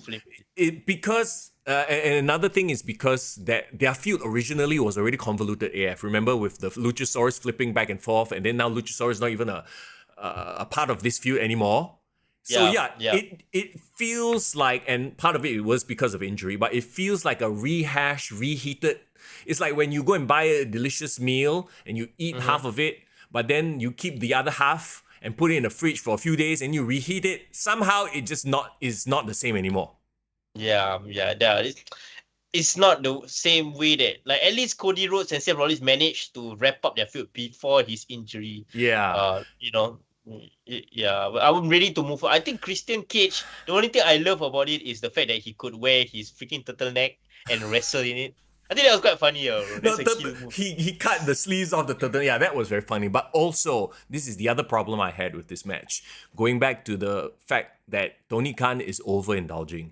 You don't need another gimmick match in a card full of gimmick matches.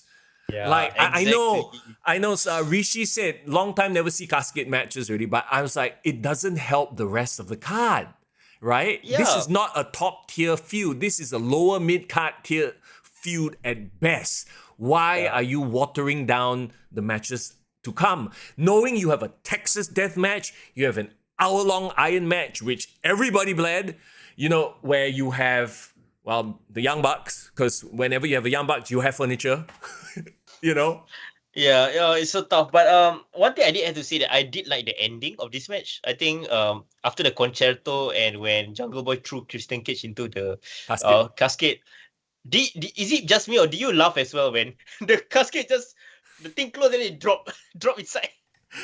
No, yeah, it was like a bit awkward, right?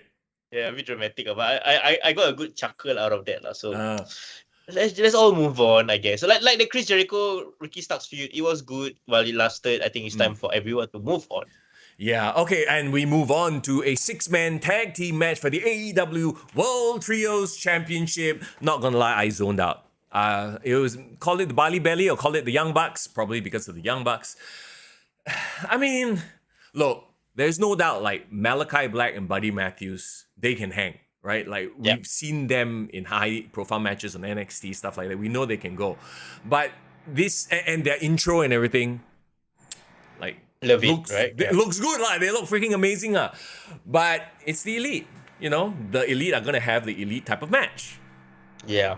And it's not just, I thought it's just like because it's against the Lucha Bros previously. No, it's House of Black also kena this kind of style. So it's really the Elite dictating the flow of the match. Yeah, it's them having matches with their friends in their little pocket universe. So I've just, you know what, bro, after going to Bali, I've come to accept things. I shall zen out about them and just let them do what they want to do. It's just a 20-minute match in the middle of a card full of other stuff. Well, if nothing else, the best thing about this match was the ending, like the fact that House of Black is the trios champion. I am so happy that finally Malachi Black won some gold in AEW after 1.5 years. So good on him for that. But bro, you know what this is like? This is like Lita and Becky Lynch winning the women's tag team titles. The titles mean nothing. Well, there is a chance for them to make some meaning out of the titles. I mean, you just had the Elite holding it, but so if anything, it's hope lah. What we see is hope, is it? It's the hope that kills you, bro, but it's also the hope that gets you through the day. Bro, I'm calling it right now. On Dynamite, you know what they're gonna announce? No, don't say it. Bro, I'm gonna say it right now. On Dynamite, best of 7. I hope Tony Khan is not a Man U fan lah. If that's the reason why he wants to do a best of 7. bro, I swear, bro. If on Dynamite, they announce best of 7 Elite versus House of Black, and then they stretch it out again, and then the freaking Elite win it back after 7 matches, bro. No, that won't happen. What are the odds, bro? If it happens, if it happens, I think the crowd will turn on the Elite, man. I hope they will. Maybe, if they are smart enough, maybe they should do that because they are kind of the heels in this equation, right? The House of Black is over. Yeah. Do you feel like the Elite is phoning it in though? I do feel like they might be just wrapping it up with AEW. Yeah. I think that maybe their time with the company is like sort of like, okay lah, we're not getting what we want, we're not getting our way. Tony Khan seems to be seeing the light in a way, so maybe you're right. Like they've sort of been treading water, right? Yeah, and I feel like if the Elite were to leave AEW, I mean, there's a part of me that that sucks because they helped create the company. But actually, all along, it was Tony Khan's company. I think Tony Khan needed to use the Elite's clout to get himself relevant in pro wrestling. So that now that, I mean, if this is Tony Khan taking them in and spitting them out, I mean, that's a Vince McMahon move, lah. So good on him, lah. But maybe AEW is really not all about the Elite. It's about Tony Khan. So I think AEW will survive just fine without them. They have enough other stars, lah. Oh my God, Bob Jenkins says on the chat, Tony Khan announces House of Black versus Elite, best of 9. Bro, like best of 7 was a joke. 9? I wouldn't put it past them actually, so. Yeah, look, maybe really split up the Elite so that they don't have a little boys club, and maybe, you know, like Rishi says, having Kenny Omega there in the singles title picture makes a lot of sense. He still has the ability to do it. I don't know how many more years he has because, you know, his wrestling style and the injuries that he's accumulated. Yeah, he just turned 40 if I'm not wrong. So I feel like he's really in that Finn Balor, LA Knight kind of like timeline, like you know, shorter timeline. Hey, Tovaki and Irvin, I mean, I'm so sorry, man. It's not that I mean to say anything about the result, but you know, even as a Liverpool fan, I'm actually feel sorry for you guys because like it was so unexpected, even for me. So I don't even want to make fun of that fact. But bro, best of 7 sucks. Tovakin is a Chelsea fan lah, so he don't care. Oh, okay, he don't care. But the one that was triggered is it Irvin?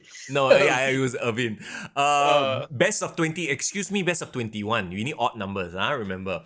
But, bro, if they really announce that though, it would be damn funny.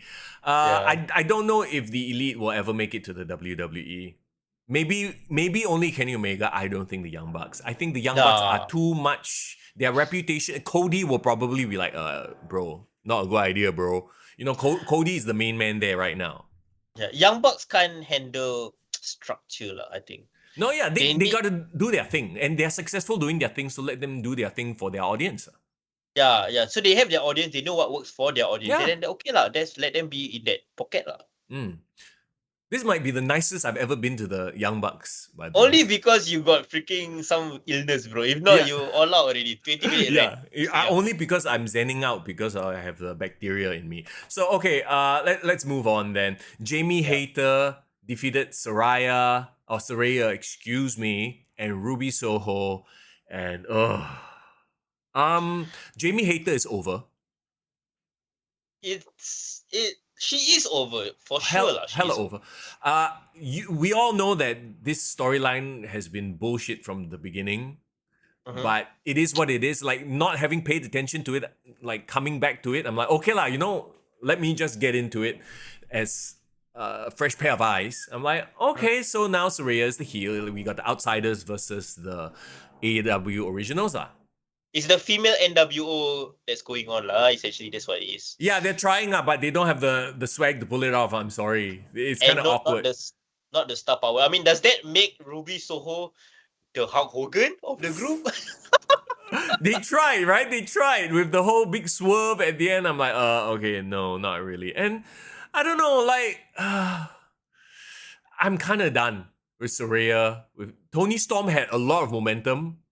But then they started aligning her with Saraya and it just all went down the toilet. Like, I'm not against Saraya because actually, if you watch the match, I really, really closely pay attention. I thought Saraya did a great job. She was a bit of a ring general in the match. Clearly, she is trying to get rid of some ring rust. I think that's expected. But the problem with her is that she suffers from the Bray Wyatt situation, right? Yeah. Too much stop-start pushes, coming back, kena injured here and there. I'm just happy that she's back wrestling, but I don't really have much expectation of what she's going to do in wrestling going forward. Yeah, so that's why he's probably being the mouthpiece for Ruby and Tony. Maybe, or she can be the leader that just does nothing lah. Roman Reigns like that. Yeah. Please don't compare Saraya with Roman Reigns. Okay, one has evolved their character. The other one is Saraya. Yes, indeed. Okay. Still a fan. Let's move on. Not much to talk about there. Hangman Page versus Jon Moxley. I know you have a lot to say, but I feel that we can wrap it up even faster because there's nothing much to say that we don't even know. No, this is the same match that Jon Moxley has with various people. It was bloody. It was gruesome. I take nothing away from the effort they put in, right? Yeah. The fork, the barbed wire on the back, literally lynching John Moxley, hanging him by the neck. Maybe that was the point, right? To hang by the Yeah. hangman. By the hangman. I get it, but it's like, I'm like, if you didn't already have a final burial match, if you aren't gonna have a full-on 60-minute Iron Man bloodbath match, like, once again, too much in the same night. Like really, if you started watching the pay-per-view from House of Black onwards, maybe this will be a little bit better. Yeah. I actually zoned out through this match. Because I felt like the moment John Moxley started taking the fork, it started stabbing. I'm like, okay, it's gonna be another John Moxley match. I don't really care for Hangman, so whatever. Desensitized really, like, okay. Contrast this with Triple H versus Batista at WrestleMania. Do you remember that match? Yeah, the of one course. where Batista tripped on the stairs, the poor guy tripped into the ring. Oh yeah. Oh dear God, yeah, WrestleMania 35. You mean that? Yes. Retirement. But like that match, you felt it being gruesome, right? Remember there was like the pliers. He ripped was it nose ring or earring off? The nose ring off, yeah. Yeah, like I don't know what it is, but I remember that match feeling way more gruesome than this match. And this match was technically more gruesome, but the problem is, as we said before, you desensitize yourself so much. They do the same shit and not even like, once every month on pay-per-view. No, John Moxley literally does this almost every week on Dynamite. Okay, the running joke is he bleeds all the time, right? He bleeds on cue. He touch him and he start bleeding already, Yeah, it's so how like Chris Jericho has his like very bad habits that he can't help himself. He needs to be the spotlight. Yeah. John Moxley can't help but bleed. He needs to bleed, I think. No, he needs to bleed and take things to the nth degree. Like, you know what? At this point, I would be more fascinated by a John Moxley pure rules match. ROH pure rules match. I would see that. I want to see that, because it's something he's never done for me in the entire time I've seen him wrestle anyway. You know what I mean? Like, even if you remember something like Jeff Hardy versus Randy Orton, everyone remembers the screwdriver through the year. Yes, right? And it's just one move. Yeah, it's just one thing. Versus they had to do all sorts of 10 million things.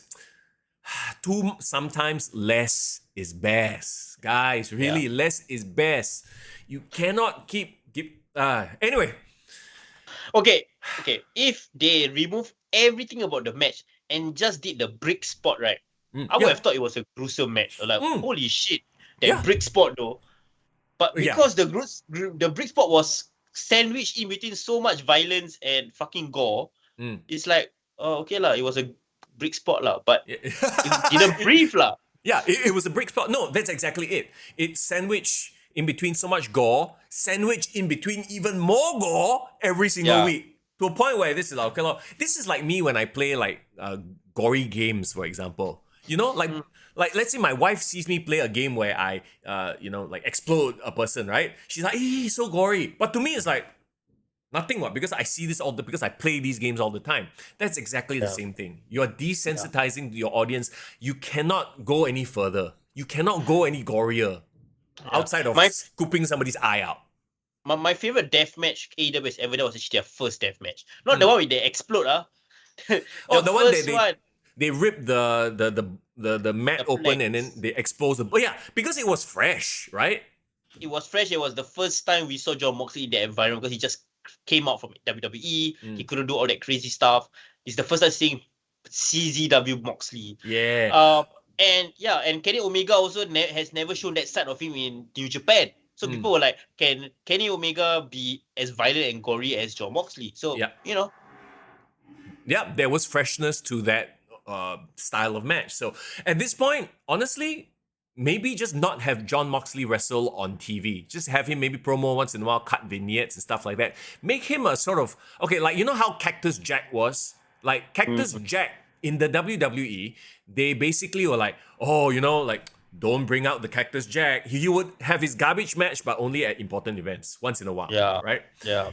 Yeah. I don't know. Like, I feel like this is how you salvage. But if this is what Jon Moxley enjoys doing, and we all know Tony Khan is the good boss, he just lets everybody do what they want to do, we'll see more of this. And I feel bad because the effort they put in, I respect it, but it's not giving the result that you should want or you should hope normally for. want. Yeah, because you are overdoing it. The problem is we're not going to talk about this match maybe 1 year from now, correct? No, which is crazy if you consider what they did, right? You know, 1 year from now, you know what we're going to talk about? Roman Reigns, the Sami Zayn turning on Roman Reigns. Yes, just one chair shot. Yeah. 20 years, it's been 20 years, but everyone is still talking about that one time Cactus Jack fight Randy Orton, and Randy Orton fell into that barbed wire where he missed the RKO, remember? Yes. The thumbtacks, I mean. So that's just one match from one spot from 20 years ago.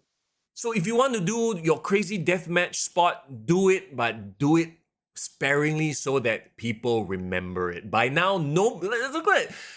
Nobody, I don't remember a single Young Bucks match. I don't remember a single Jon Moxley match because they all blend together at this point, you know? Oh my god, yeah, exactly. But, you know, long story short, like, Hangman won.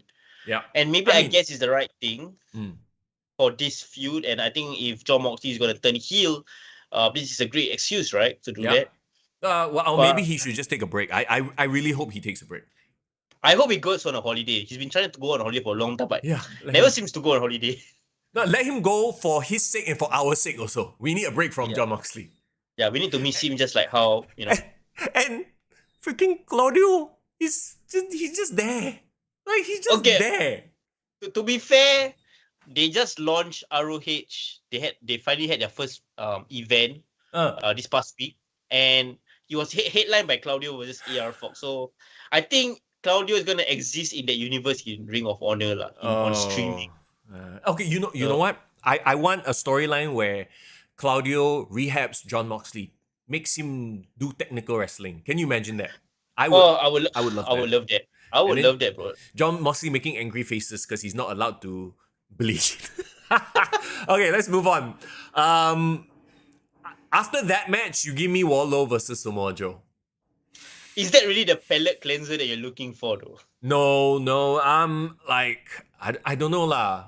Wait. What? I seem to remember the match only for the finish and how flat the finish was. It was a forgettable match, to be honest. I mean, given the fact that this is Wardlow's return and he's supposed to have a lot of animosity towards Samoa Joe, the fact that Samoa Joe passed out, he passed out or he tapped out? Right? I think he tapped out. Was it pass out, tap out? Somebody in chat, please remind us. But he did like his Wardlow did like a choke, right, to Samoa Joe, which is Samoa Joe's finisher, the Coquina clutch. Yeah, he did a real naked choke, I think. He passed out. So I felt like maybe this was Samoa Joe's way of putting over Wardlow, but Wardlow needs a lot of help right now for us to get interested in him again, man. Too little. He passed out, Rishi said. Too little, too late. Once again, this is the same thing with the Christian Cage thing, right? The opportunity was there. Wardlow was hot. And then AEW, Tony Khan, best booker of 2022, but for whatever reason, has zero clue on how to capitalize on somebody's heat. If you gave Sami Zayn, if Tony Khan booked Sami Zayn and Roman Reigns, right, he would book him straight into the ground. Even Sami Zayn can't even fucking save himself. Yeah. I want one of the reporters at the BDS Club to ask him, bro, Tony Khan, why you fuck up Wardlow so bad? Like, somebody asked him that question. I want him to answer that. Not just Wardlow, Ricky Starks, the list goes on. Eddie Kingston, for whatever reason, he just has no idea how to capitalize on people's heat. Remember when the Vice documentary came out about Brian Pillman? That was the opportunity to push Brian Pillman Jr., right? Nope. After he gets beat in his hometown, disappears for weeks on end. Eddie Kingston, he was featured in, was it ESPN or some article? Yeah, he did a great article. Yeah, and he was hot. He was like delivering killer promos, disappears. Wardlow gets hot after the MJF thing, fucking goes into a feud against a fake lawyer, fight security guards. Like, this has happened over and over and over again. Like, is he trying to sabotage his own company? Kingston maybe cannot blame Tony Khan lah. That one I blame Chris Jericho lah. Because Chris Jericho was the next feud, bro, and he fucked it up like crazy. Yeah, okay lah. Okay, it is what it is lah. We just accept. See, like, I recognize all the talent. It's just like really the week-to-week booking is just atrocious. Best booker of 2022. Guns versus The Acclaim versus Jay Lethal and Jeff Jarrett versus Orange Cassidy and Danhausen.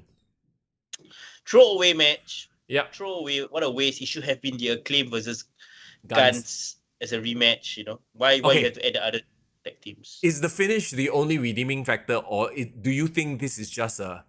Okay, like we just use them a few more times before they run their contract out? I don't know. Because right now FTR was supposedly teasing a WWE signing, but now they are back in AEW. But the Guns initially put FTR out of action for a while, so it makes sense in storyline for FTR to come back and challenge the Guns now that they have the title. But do you still want to see FTR in AEW? That is the main question. No, I don't. I want them to go back to WWE under Papa H's care, because we all know that Triple H loves FTR. Yeah, so somebody, I was listening to Good Mike Word, right? And he was talking about how Dex has been on his podcast recently. He has his own podcast, right? Yeah. He a bit like, as he called it, a bit of a chatty catty, you know. He revealed a bit too much, is it? He a bit TMI lah. He talks a lot lah on the podcast. Okay. So like, I feel like, I don't know whether he's trying to play the crowd, trying to like cause dissension, trying to angle for move back to WWE, but it doesn't come across. Okay, maybe the first few episodes came across as like sincere and genuine, but the recent episodes are like he's just trying to like, you know, put himself in a good light and put himself on the shopping cart, if you know what I mean. Right. So maybe what it is he does that. You know, they bring them back, have them lose, put over the Guns, put over your AEW team. If you have a team that's on the way out and they are a veteran team, you have them work with your young talent and put them over what? Yeah. Thus double or nothing lah. Devaluing them, quote unquote, in a way, devaluing them on the way out, right? Or because they go out on the loss, right? Yeah, I mean, it sucks because, you know, FTR should have been the greatest tag team of all time in AEW right now. They should be like fucking like 3-time, 4-time tag team champions. You know, you have who to thank for that? I wanted to say Chris Jericho lah, because I will blame Chris Jericho for everything. No, we know that's not true. It's the Young Bucks. It's not true, Chris Jericho. Yes, it's Young Bucks. I understand. Yeah. So can you imagine a world where both the Young Bucks and FTR is no longer in AEW? That would be hilarious, actually. Yeah, because it is. And imagine once again if the Young Bucks were to leave, if Kenny Omega is kind of wishy-washy, AEW Fight Forever, the video game. Oh yeah.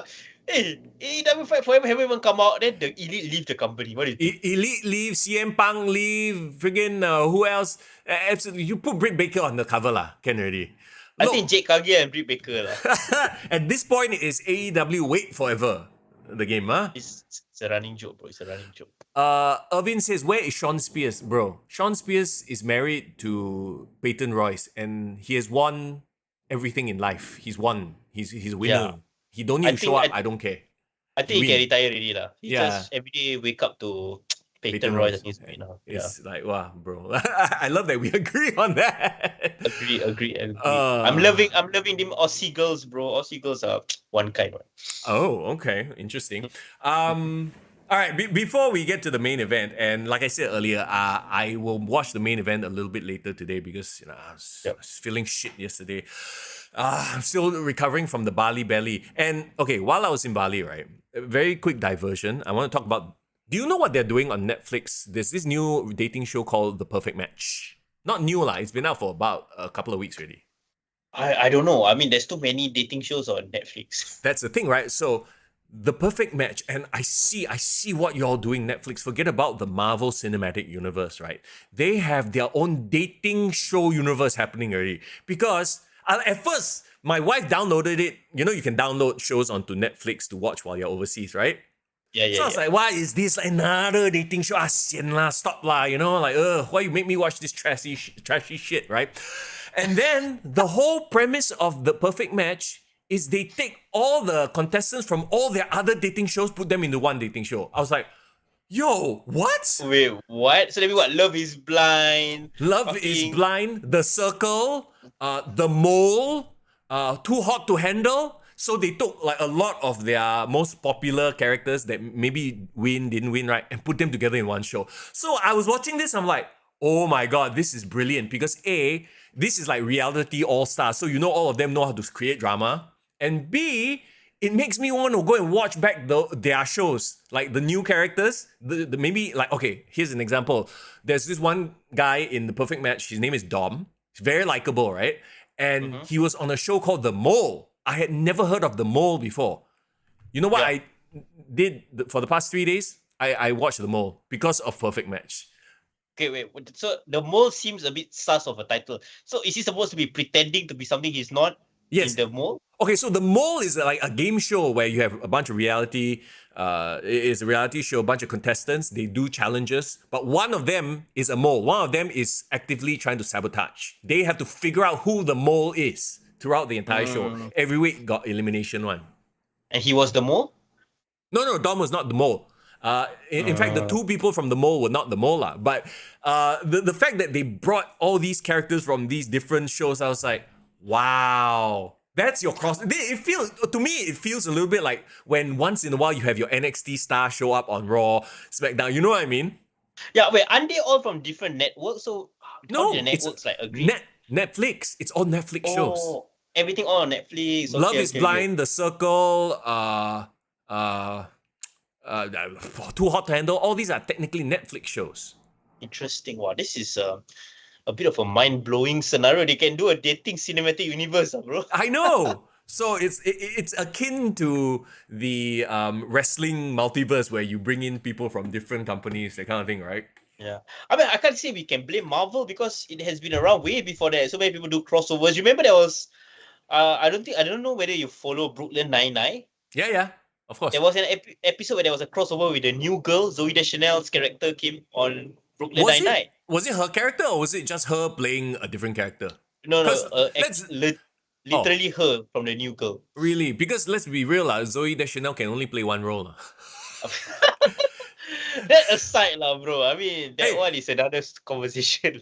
So who says the Mole show was in 2000? No, I'm not talking about the old 2000 show. I'm talking about the new one on Netflix that didn't get any shine. For whatever reason, it was not popular.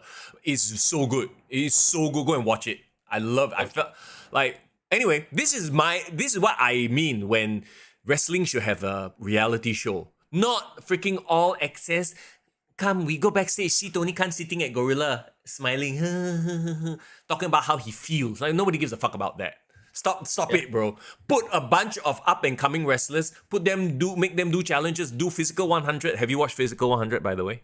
I've watched an episode of it, yes, last week, as you mentioned me to do.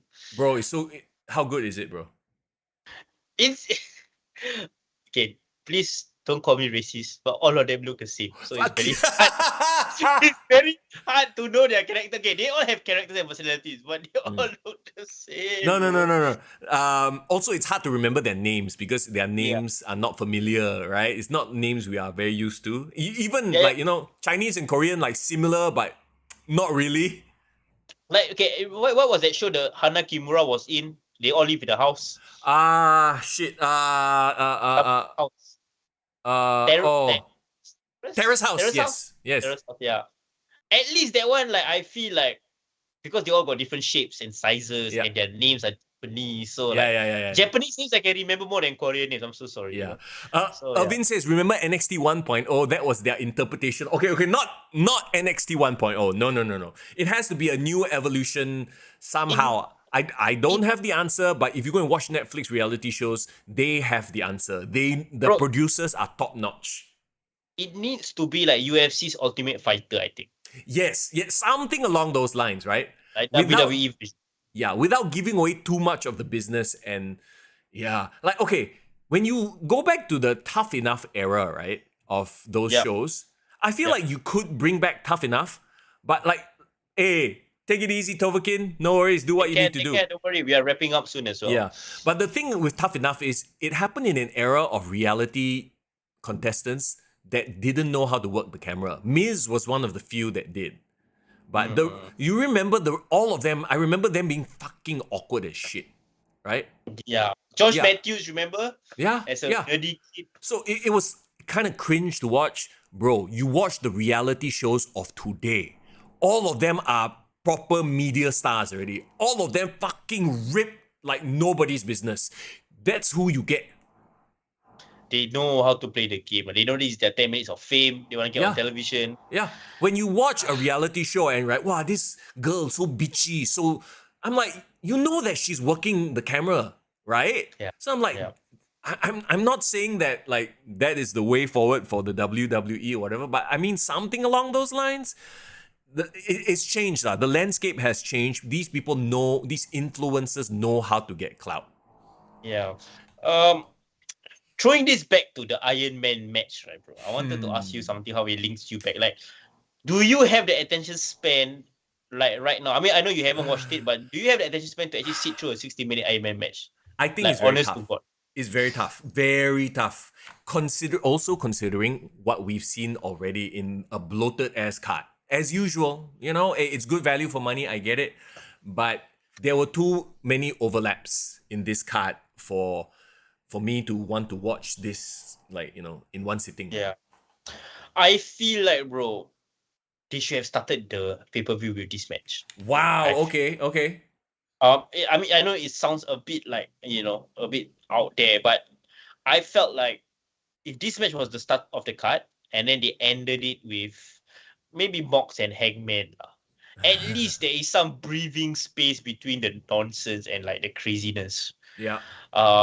And make it the Texas Diamond like a lights out match, right? So like it's like technically not part of the event. Because I feel the reason why the previous Iron Man match, remember Bryan Danielson had an Iron Man match with Hangman Page back in late 2021. On Dynamite. Or was it Rampage? On Dynamite, yeah. And it was so well received. It was actually legitimately one of the last times I really remember enjoying a match, Iron Man stipulation match, because it started out Dynamite. Yeah, you didn't have the fatigue of watching a whole bunch of matches before that. Yeah, exactly. So by the time, like, you know, you have the winner and all that, you got time for it to settle down.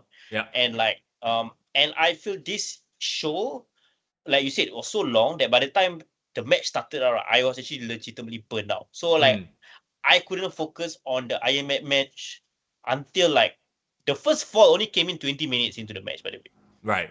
Wow, okay. Yeah. So like they were doing great chain wrestling. Like here I think the whole point of this storyline was for MJF to prove himself as a wrestler, right? Against Bryan Danielson. So he did match him like move for move at the first 15 minutes. But of course, shenanigans started coming into play. They started doing a lot of shit. Interestingly, there was a couple of interesting things I need to point out. They actually gave Bryan Danielson the first fall. Okay. So Bryan Danielson actually beat MJF on the first fall, and I can't remember if it's a tap out, but he did his submission move on him. Yeah.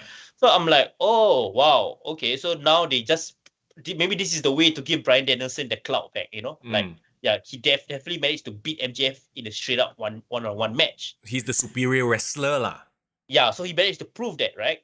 But the fun thing was after that, freaking MJF give him a low blow, right? Oh, so he loses another fall via DQ, but the damage allows him to pick back up some of the pinfalls, is it?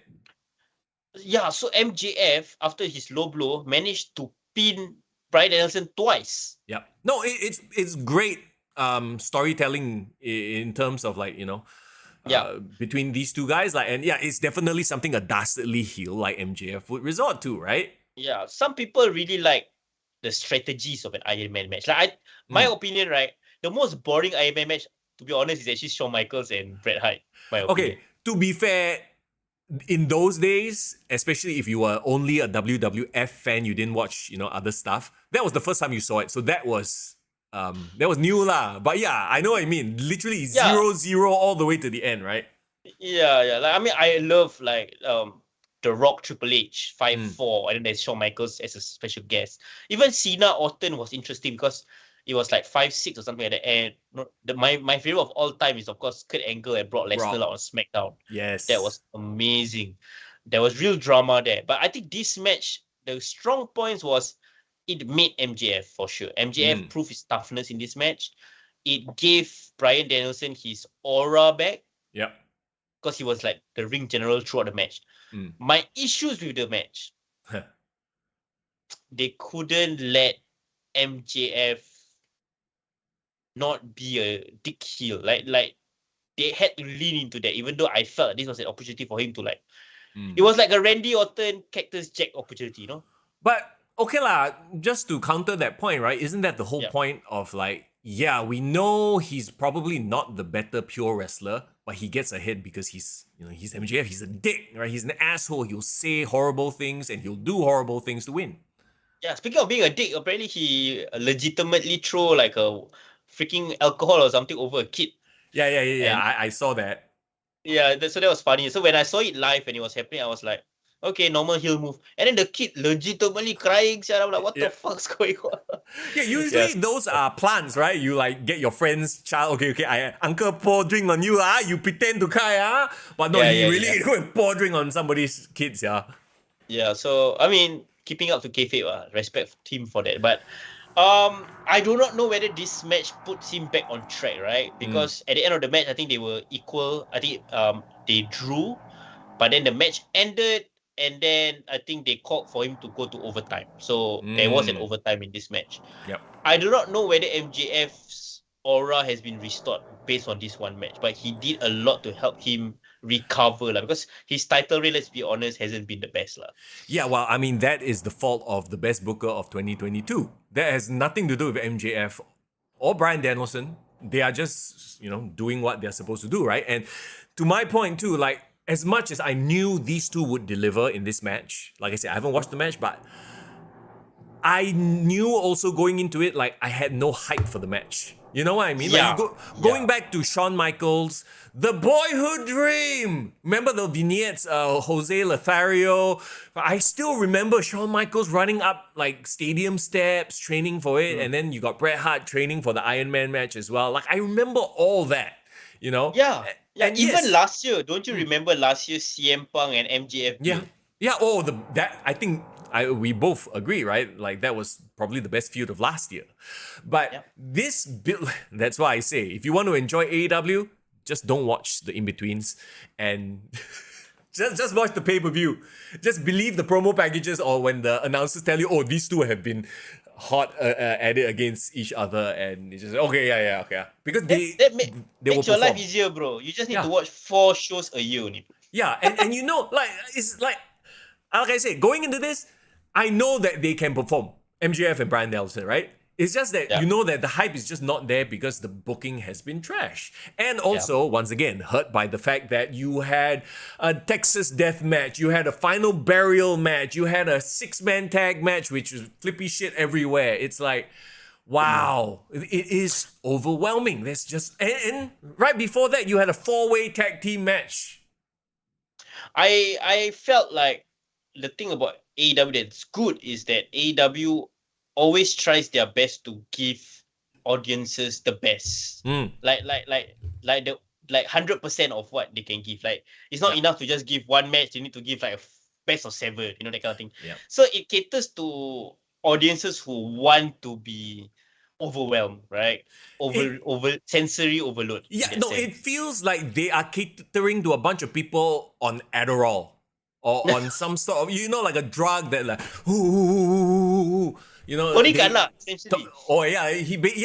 No, we've exactly pinpointed the whole thing. He's catering and booking for himself. Adderall fueled people who just want to see nothing but shit happening just continuously. They can't just calm down and let something settle. But anyway, overall, like I said, I haven't watched the main event. I'm gonna watch it today, but I enjoyed it for what it was. I'm not gonna hate on it. I think I would give it a solid 8 upon 10, which is, I think, might be shocking for some people to hear me say that. I think the Bali Belly has mellowed me out. So even with the trios title match, even with the tag team fatal 4-way, you're still okay with giving it 8. Just ignore. Because okay. Do you see the theme? What's the theme? Remember, I talked about if you look at the entire card, right, there seems to be a theme here.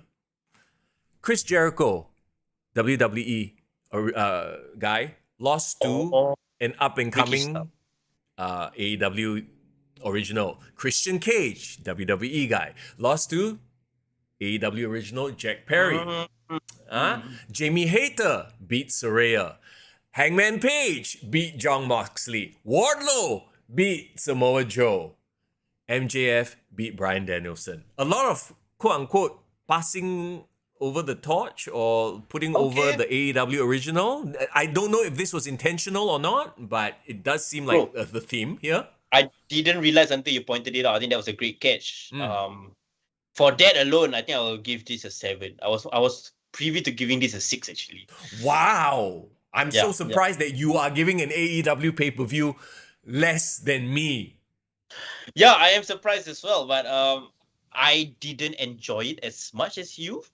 I felt the long matches drag. The only match to me that lived up to the hype was Iron Man, and that was also barely because like I expect so much out of these wrestlers. Texas Deathmatch was a complete letdown, in my opinion. The camera work. I wanted to see the camera work was actually good. I think someone mentioned about how they zoom in on the blood wounds and blah blah blah. That was gruesome, but it just was so much overkill because I watched a similar match last year, CM Punk dog collar with MJF. Yeah, less gruesome but way more compelling, bro. So that's not the story. That is the moral of the story. Less is more. Tell a story. Stop trying to throw everything at us. Yeah, I'm still thinking about Sami Zayn and Montreal, and that's like almost a month ago. I actually rewatched it. It was so good, I rewatched it. There's no way I'm going to rewatch Revolution, to your point. Okay, you know what? After this conversation, I'm downgrading my my rating to a 7. No, you already locked it in, bro. 8 out of 10 for you. Shit. It's the medication talking lah. I cannot be trusted, bro. Haley says there's only so many torches that you can pass before everything burns. Wow, chims, eh. Bro, Hales, that was deep, man. That's hashtag. So, I mean... wait, speaking of torch, because Haley Hales, I know, is a known John Cena fan. I wonder what she thinks of John Cena having a torch passing moment with Theory or a torch burning moment on Theory. You know what I mean? You know what? I actually don't mind. I mean, I know this is jumping ahead to WrestleMania stuff, but I don't mind if John Cena beats Theory. But I know it won't happen. I know John wants to humble him down. Yeah, humble him down. It's like to give everybody that moment. But along the way, you know that John will make Austin Theory. Yeah. I'm actually can't wait to see their interaction on Raw. I'm gonna check it out right after this podcast. So, oh my god, yes. I don't know. There's Raw to watch. I just realized. Okay, I guess I'm not gonna watch MJF Bryan Danielson anymore. Okay, so those who are still on the chat, can you give us your letter grades? What do you guys think overall of Revolution? You guys enjoy it? Was it a return to form for AEW, or they are still like kind of like stumbling their way through? What are you talking about, bro? Best book of the year, man. Come on. Oh man, no, bro. So remember a few episodes ago, I said I've deleted my WWE Network subscription, right? Let me guess. You deleted your Fight Pass. Is it Fight Pass? What was it? I deleted my Fight TV app, bro. Okay. So and here's the funny thing. I deleted my WWE Network right after Royal Rumble. But then I renewed it just in time for Elimination Chamber. So I'm back on WWE. So my boredom of WWE only lasted for like 4 weeks, right? Right. Well, I mean, it is WrestleMania season 2, so I mean, you gotta be here for WrestleMania season. Yeah, but for the Fight app, bro, I've stopped already. I didn't buy the pay-per-view. I watched it like on streaming, you know, and I didn't watch Dynamite until after the fact on my favorite streaming website, watchwrestling.ai lah. So, so like I feel kind of refreshed because I don't think I'm missing out on anything. Maybe the only way that AEW will get my money back is if CM Punk is back lah. That's my or they start telling compelling stories. But we shall not revisit that. Hey, everybody, thank you so much for hanging out. It's like past 2:00 already. It's a bit of a meaty episode, so we appreciate you being here. As always, we do have a Patreon page. If you want to take your support to the next level, let's shout out our current Patreons, The Shadow, Rishi, Div Royalty, Irvin, Doc, Saleh. We appreciate it so much. Hey, any amount is an amount that can help us to grow the podcast. Like we've talked about some of our plans before. And of course, all the different tiers have different benefits and whatnot. So link is in the description. Any amount helps, and only, Patreon what you can afford.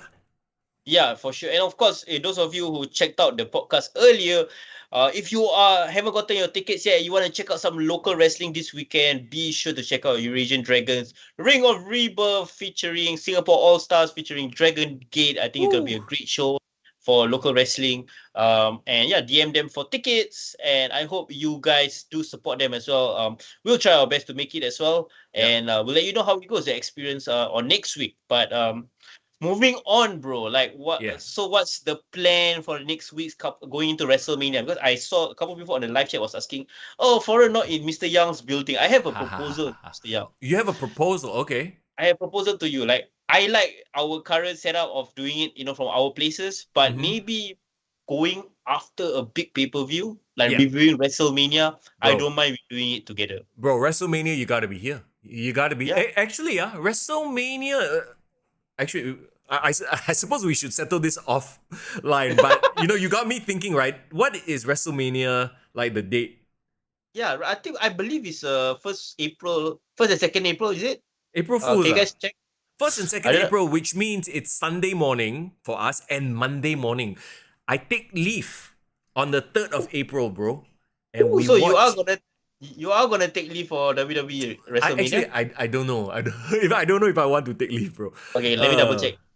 WrestleMania is 1st and 2nd April, bro. Saturday and Sunday. Which means Monday morning lah. Okay lah. We don't do it immediately after lah. We do it on the Tuesday. Let the WrestleMania settle in first. But yeah.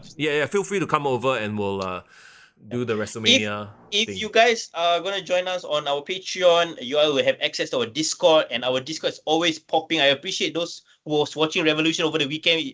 Actually, it was yesterday. It was on a work day. God damn it. Yeah, so man. Not used to Monday mornings anymore. So yeah, please consider being part of our Patreon. You can join us on Discord, and it's gonna be great. Every pay-per-view day, we'll always be talking about it live, right? Okay, with that, I'm gonna go lie down. Catch my breath. I'm sure you're tired. Guys and gals, thank you so much for hanging out. As always, bro, it's good to catch up once again. And everybody remember, Bali Belly is real. Don't be like me, thinking, alamak, all these Angmo complain about Bali Belly because they don't know lah. We are Southeast Asian, we have stronger gut. No, bro. It's all the same. We have weak Singapore gut. We have the privilege of drinking pure, clean water. I go there, kena one time only. Oh man, bro, get well soon, man. We need you back, bro. So get well soon. Absolutely. Okay, as always, it's Mr. Young. And Foreign's connection is still in the building, bro. Take care. Let me see you try.